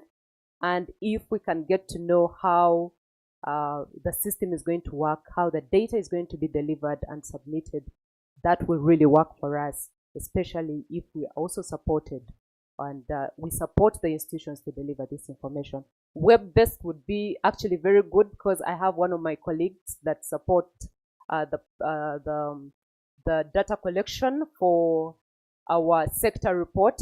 Every quarter we release a sector report, and it's captured. The data is captured through a performance monitoring tool. And if we can be able to integrate that tool with this other tool that we are bringing on board, would be glad to do that. Thank you so much, and I believe we are going to continue to have conversations with Private Sector Foundation Uganda. It's been a very good partner in supporting financial inclusion, and we are glad to support. Thank you so much, and all the best. Another round of applause for Rachel and the commitment from AMFIU. Honorable Minister, before I move on to another of our partners, Bank of Uganda, I'd like to just recognize two institutions that are represented in the room. I know we've talked of tier 1 to 4, but we have representation from the Islamic Development Bank. The hub manager was here, Mr. Issa Haq Idrisu. I don't know if he's still in the room. Dr. Issa Haq Idrisu. We also have representation from Uganda Development Bank. I think it speaks to the level across the financial sector of the involvement of women and the interest in which the financial sector has in supporting women. You will also, as our parent minister for the GROW project, you will also have heard, I'm sure, from the feedback of the women out there, that there are women entrepreneurs who are Muslims who are saying, how can GROW and other financial service initiatives support women to access funding that is linked to Islam, or that is interest-free, that is tied to Islamic principles. So maybe those are other ideas that even the financial service providers in this room can pick up to support the women entrepreneurs who are benefiting from these initiatives. So please allow me now to proceed to Miss Maris Nakayaga, who is the Deputy Director at the Bank of Uganda in charge of data governance and data quality, representing Bank of Uganda.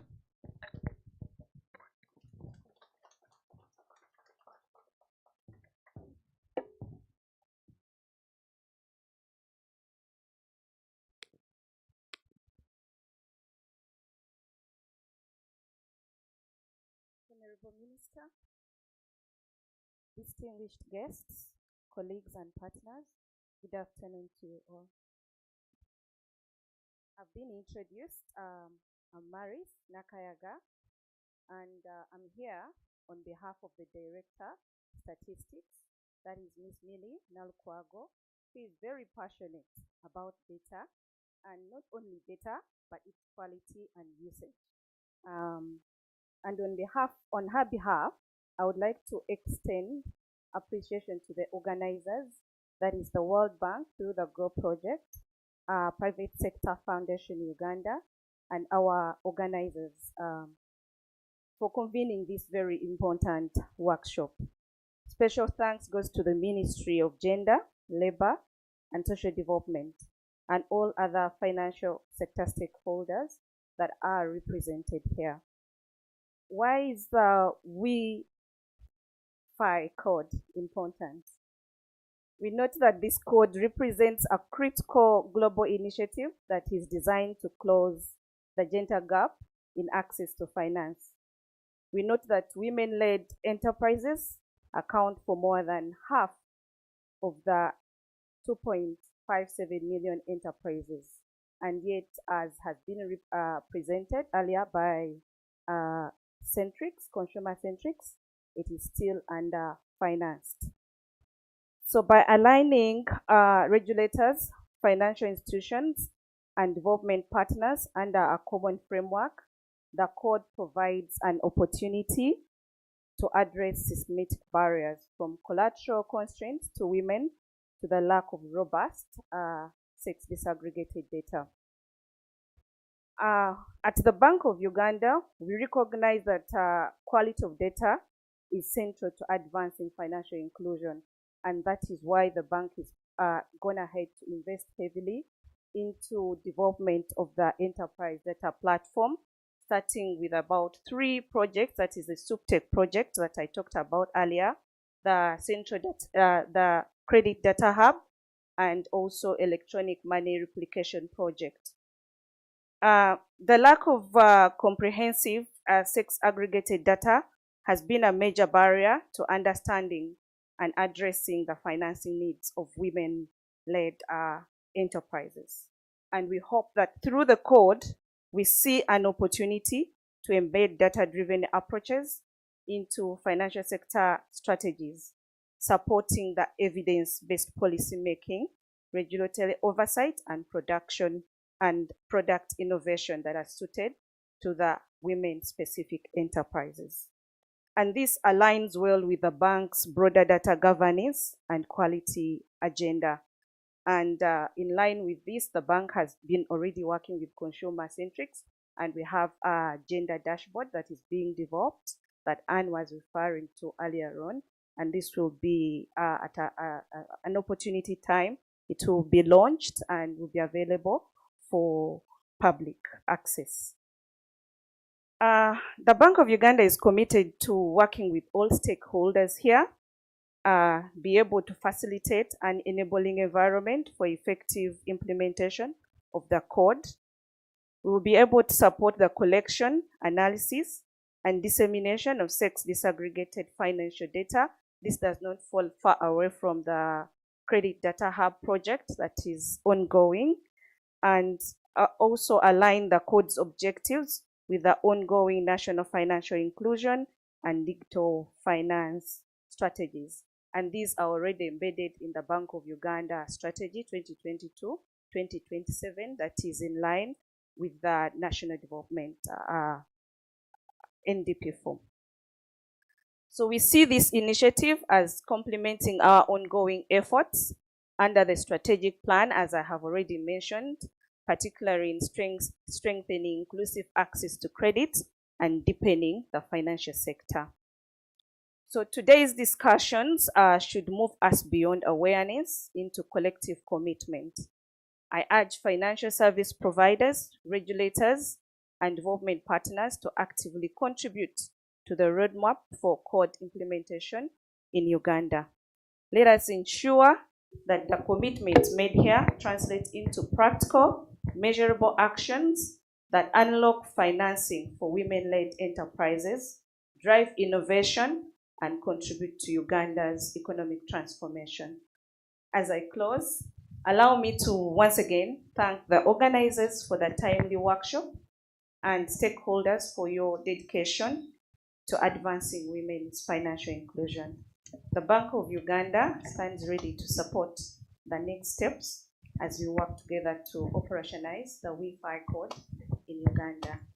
But before I leave, I would like to introduce my team, which I came with the Director, Hajara Kasude Mawanda.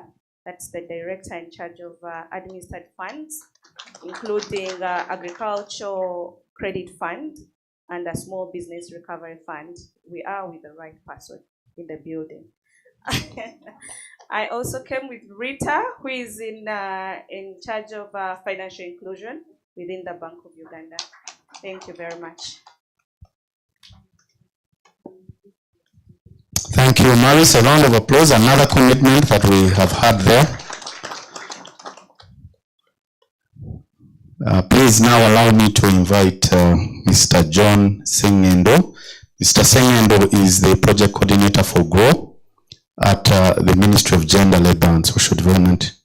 And he'll make his remarks and also invite our chief guest.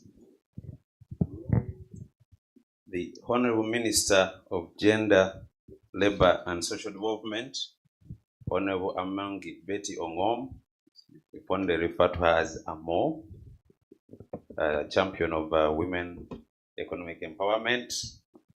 I've been kindly introduced. My name is John Sengendo, Project Coordinator of GROW at the Ministry of Gender, Labour and Social Development. I'm here to represent the Permanent Secretary and I bring his regrets.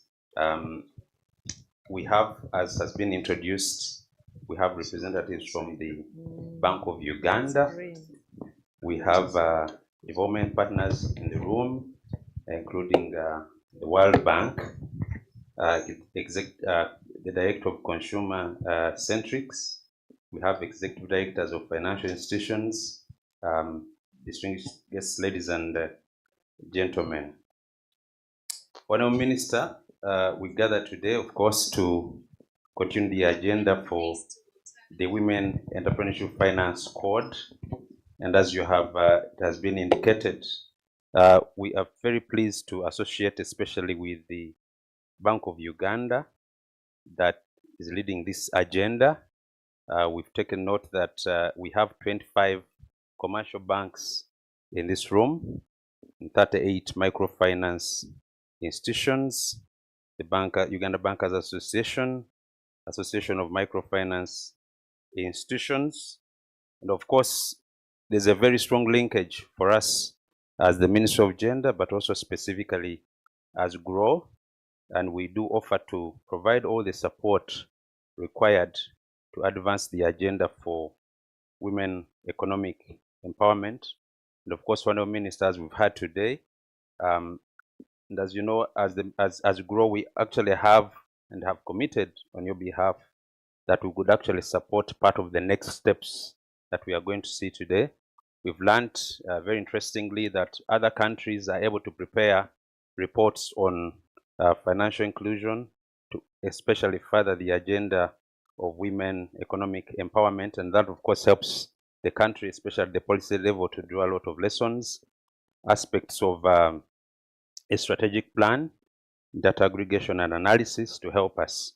We have already taken early lessons from the experiences of GROW, and we want to position this because we see this as a broader agenda, policy aspects that we would like to contribute to, and we are very happy that Bank of Uganda is taking lead this, and any steps we will take, we will definitely work with the Bank of Uganda and all partners to take this agenda forward. Your ministry, Honourable Minister, has long recognized that women-owned and women-led enterprises are central to Uganda's economic growth.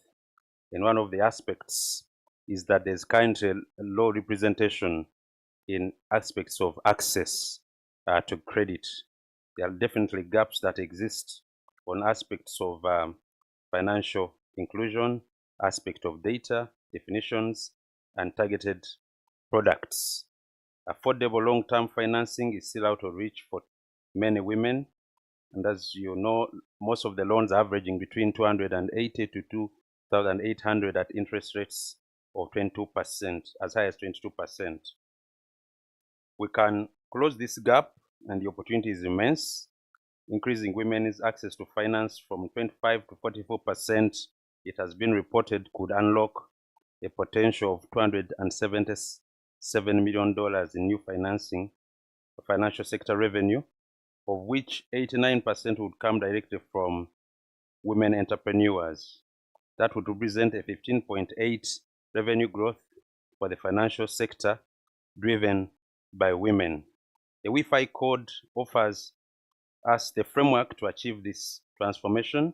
It brings together governments, as we've learned, regulators, financial institutions, and development partners into a national coalition that is committed to embedding sex disaggregated data into financial reporting and policy making, building on existing initiatives such as the National Financial Inclusion Strategy and the Bank of Uganda's Gender Data Dashboard, driving evidence-based financial products tailored to the needs of women-led MSMEs, ensuring accountability and transparency through voluntary commitments made by financial institutions. Your ministry, Honorable Minister, through the GROW project and its Innovation and Learning Lab, is proud to anchor this work and to support it. And you are committed to providing coordination, technical support, in partnership with the Bank of Uganda, with the Uganda Bankers Association, all financial institutions, and of course the World Bank is giving us a lot of support and has helped in organizing this workshop. So that will be a continuation of this partnership. And we have learned today that Uganda is not working in isolation. More than 30 countries, including Kenya, Rwanda, Nigeria, Tanzania, Senegal, and Egypt, are already implementing this code, with over 350 financial institutions that have signed on it globally. By joining this movement, Uganda not only accelerates its own progress, but also contributes to shaping Africa's leadership in inclusive finance. As I conclude, I want to emphasize that the success of the Wi-Fi code in Uganda will depend on collaboration.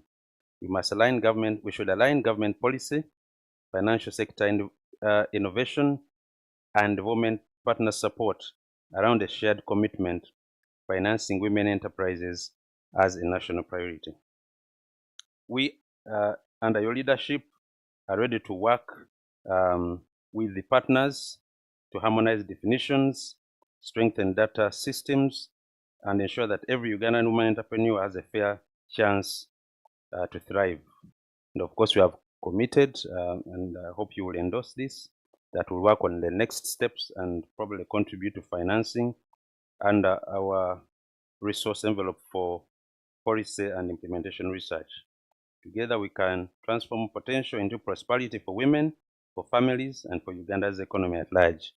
Honorable Minister, at this juncture, I would like to take the opportunity to invite you to address these important stakeholders. Thank you very much.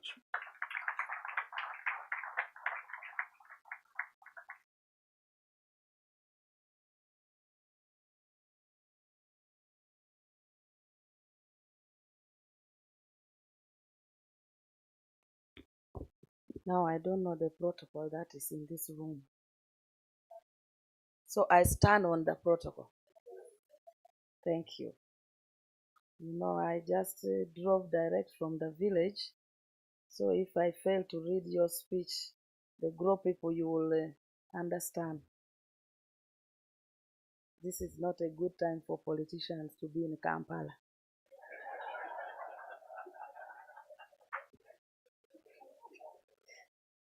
Even now, getting president is very difficult because even on a Sunday we'll be up country. So, but I am glad that we are here today as women of Uganda to receive these great initiatives of the Women Entrepreneurs Finance Code. I want to welcome you, the team, to Uganda and congratulate you for achieving the countries that are so far embraced and adopted this initiative. And as the short time I've sat here, it looks like you've convinced these Ugandans.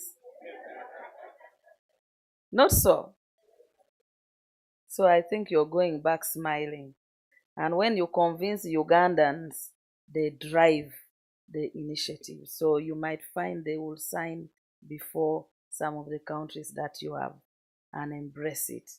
It's also because we have a very close working relationship with the World Bank, and in the Ministry of Gender, the GROW project, which is a grant from the World Bank, has really touched the core of access to finance by the very rural women.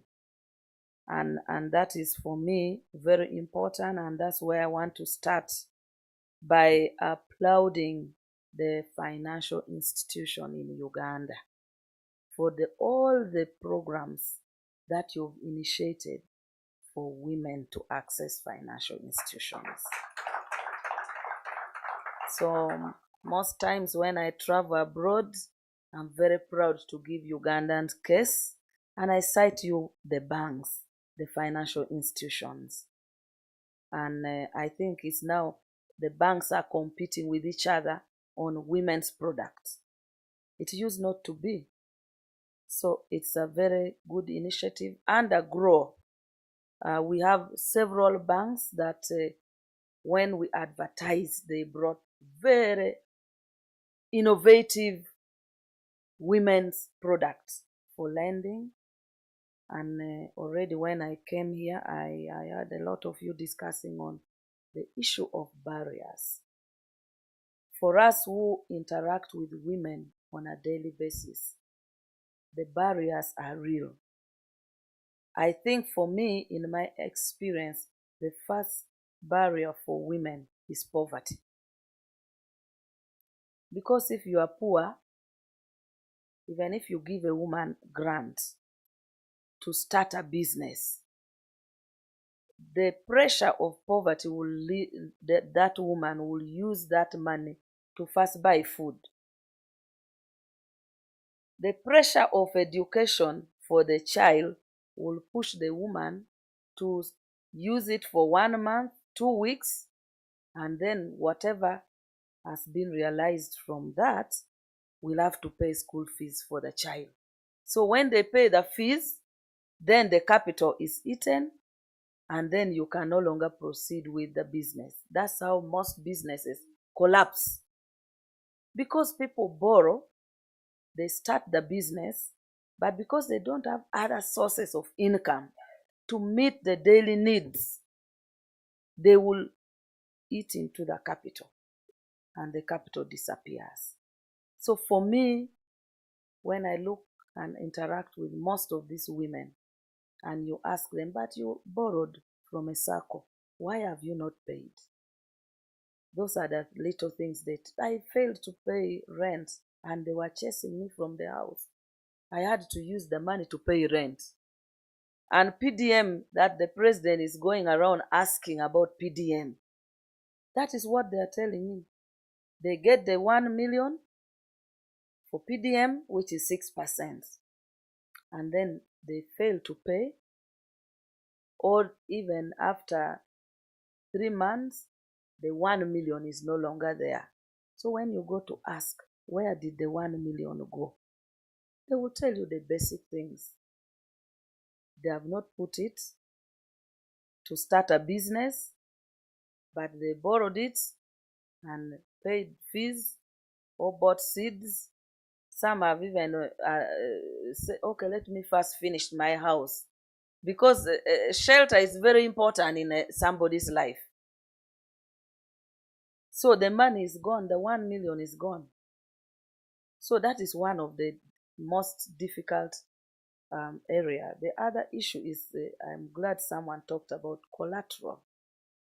And I'm glad that there are banks that are now looking at other initiatives like group lending. Most of those women, if not maybe only about 5%, have on something that can be collateral. The experience with the GROW has shown us that men became very nice to women On grow, oh, people are together. The men even walk with their wives and come to me and say, but Honorable Minister, is it okay if I give my title for the woman to borrow? Because the interest is so low and it goes up to 200 million, so the man will use the woman and give collateral and get the money, and I think substantially that money is being borrowed by men through the wives.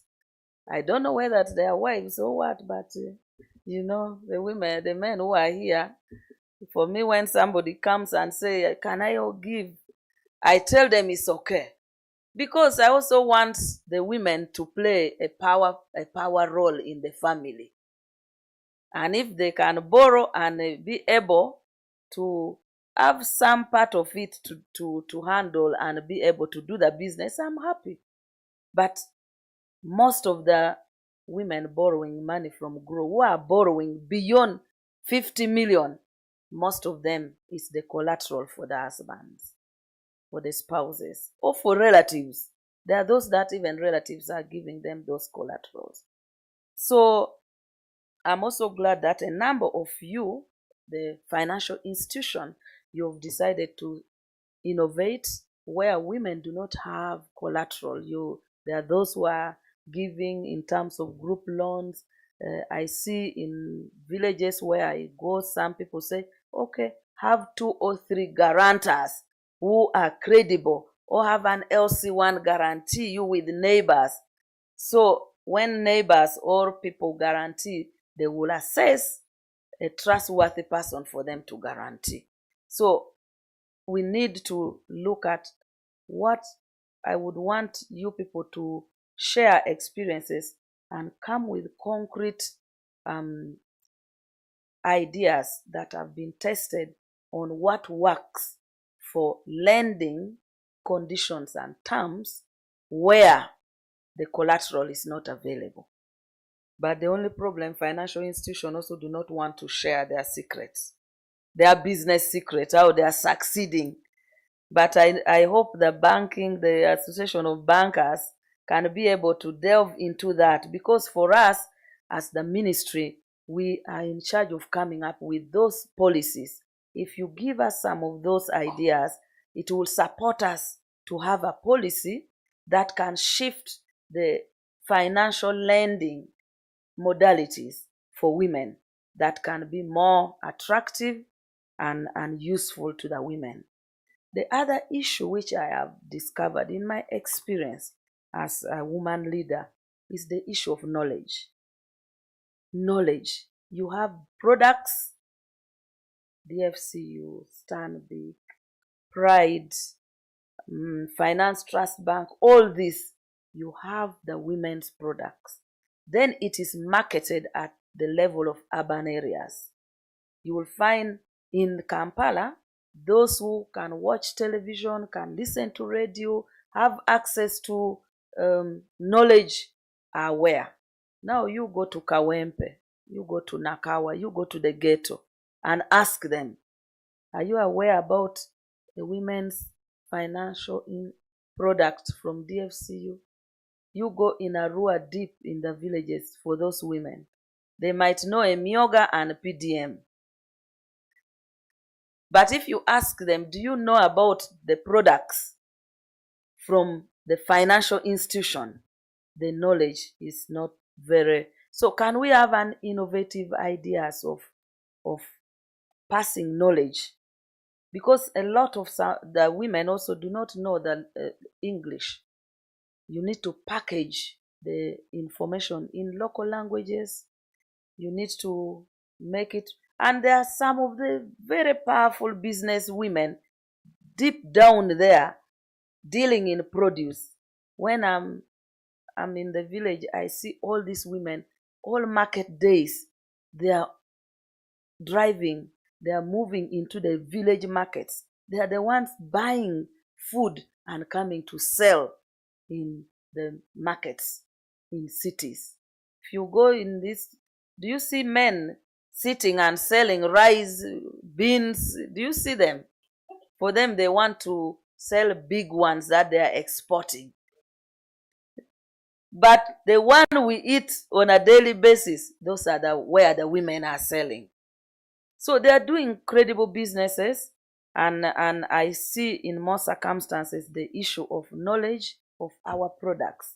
Even our growth, when we started, a lot of the issues were around knowledge. People are not aware. They are not even aware which bank to go to. That's when we sat down and said, can we introduce this other financial institution like Pride, like Finance Trust Bank, Opportunity Bank, SACCOs. So we are now bringing SACCOs on board so that they are able to reach the very rural women. We are bringing companies who can go into the villages to teach women simple things like bookkeeping. When you get 1 million, how do you make profit? How do you calculate profit? Calculate your labor, because for women, their labor does not factor in the cost. Even in families, you carry the baby for 9 months, you give birth, you look after the babies. But when a man is chasing the woman, they said, what did you bring on the table? When divorce is now on the edge, they don't count that if you were not there, they would have used someone else and paid to look after the children, to mop the house, to do all the nitty-gritty things for the man to go to work every day. You see, I have women activists in this room. So I'm glad that we are here to talk about this very good initiative of Women Entrepreneurs Finance Code. And I'm glad that you are focusing on data. Data is very crucial. If you want to do anything, and your summary was very important for me, in the right direction, that we are looking at the issue around what services are we giving women and what services do women require as a data. How many are in the formal sector? How many are in the informal sector? Those are very important data for us even in planning, because now under the NDP 4 that we are beginning, the issue of financial inclusion strategy as a ministry we are supposed to design for the whole country. So I see this initiative supporting us with data, with the World Bank, so that we are able to even understand, if you can delve more into disaggregated data around illiterate women versus literate women, so that we tailor the product and know the percentage of those who can read and write and those who cannot. Then we are able to know, in this place you need this language. The issue around the products that women can suit women more. And if collateral is not supposed to be the core, what other alternative has worked? Maybe when you get the banks and financial institutions to give you those data, you will summarize for us so that we know what can work for most of the women without collateral. So I'm glad and I welcome the focus on building our synergies between the private and the public sector, because we complement each other, and we recognize that without the financial institution that does the work on behalf of government, we cannot move far in financial inclusion and access to finance. So I'm glad you're focusing on working together, together with the regulators, financial institutions, to expand access to the women-led enterprises. And for us, I can now really assure you that as a Ministry of Gender, we shall support this initiative.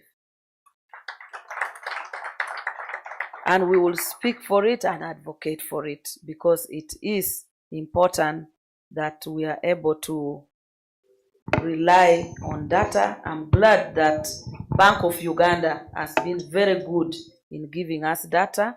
And most times when the Bank of Uganda governor speaks, he always tells me that in his statistics in Bank of Uganda, the most credible people who pay back money are the women. Those who pay back, because they fear running away. For us women, you look at your children and you say, where will I run? For the man, there is a family here, there is a family there,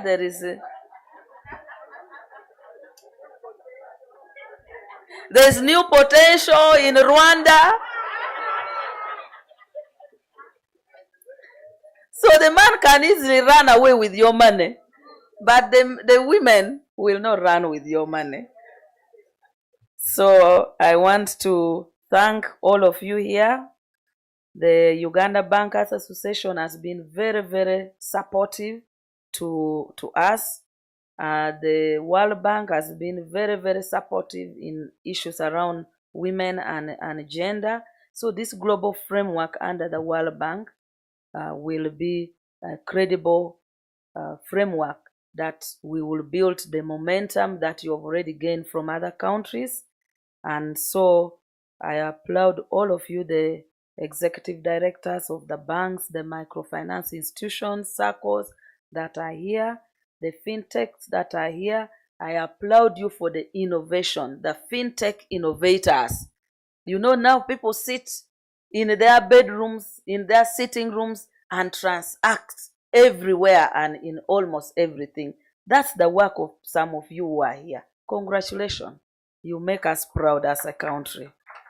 So in closing, I want to underscore that targeting women for issue of financing is targeting families, is targeting communities, and is targeting the future of this country, Uganda, and the global community.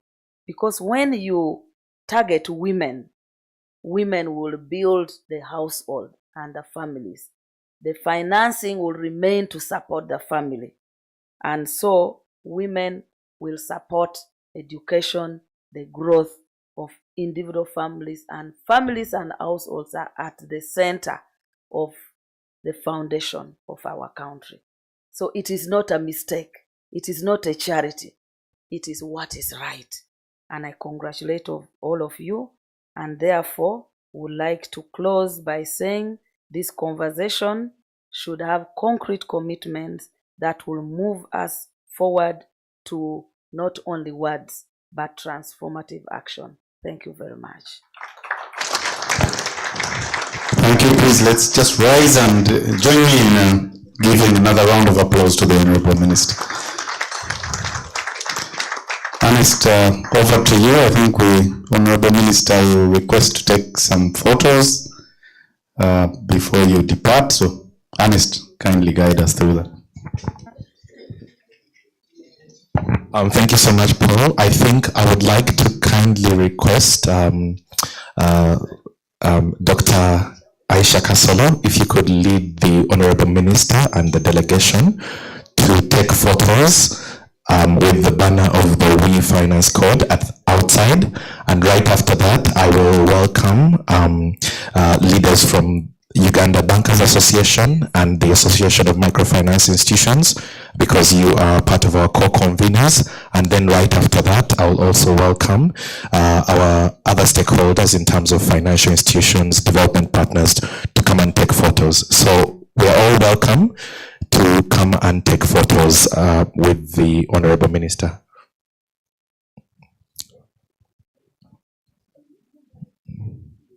Yeah, take the photos. I want to also especially acknowledge that this entire effort for us to bring the code from where we first saw in Kigali to Uganda was a collaborative effort of the steering committee.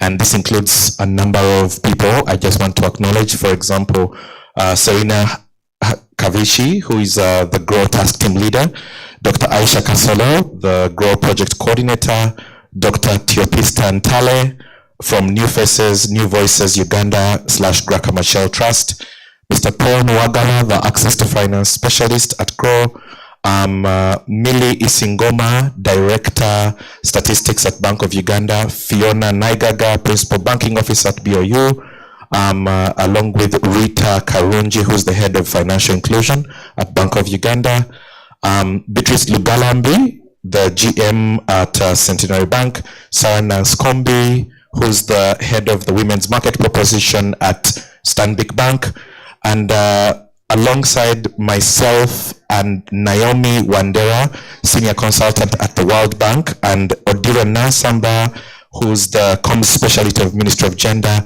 and Wendy Lalum, the Business and Trade Specialist. Grow, we've worked collectively to bring everybody here. But last but not least, we want to thank you as the stakeholders, financial service providers, representatives from the banking sector, from fintech, development partners, from microfinance institutions, consulting firms. We thank you so much for supporting this initiative, and we will return to engage you so that we can move further with commitments. So from my side, thank you so much. And on behalf of the organizing committee, maybe I'll invite Wendy to guide on lunch, because this is a very important part. Maybe you want to come and guide and just say how we shall move to lunch. And thank you so much to my moderator, Mr. Nwagaba.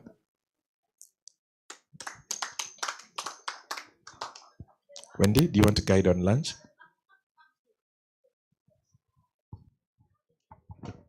Thank you so much, Ernest, and thank you for staying with us all this time.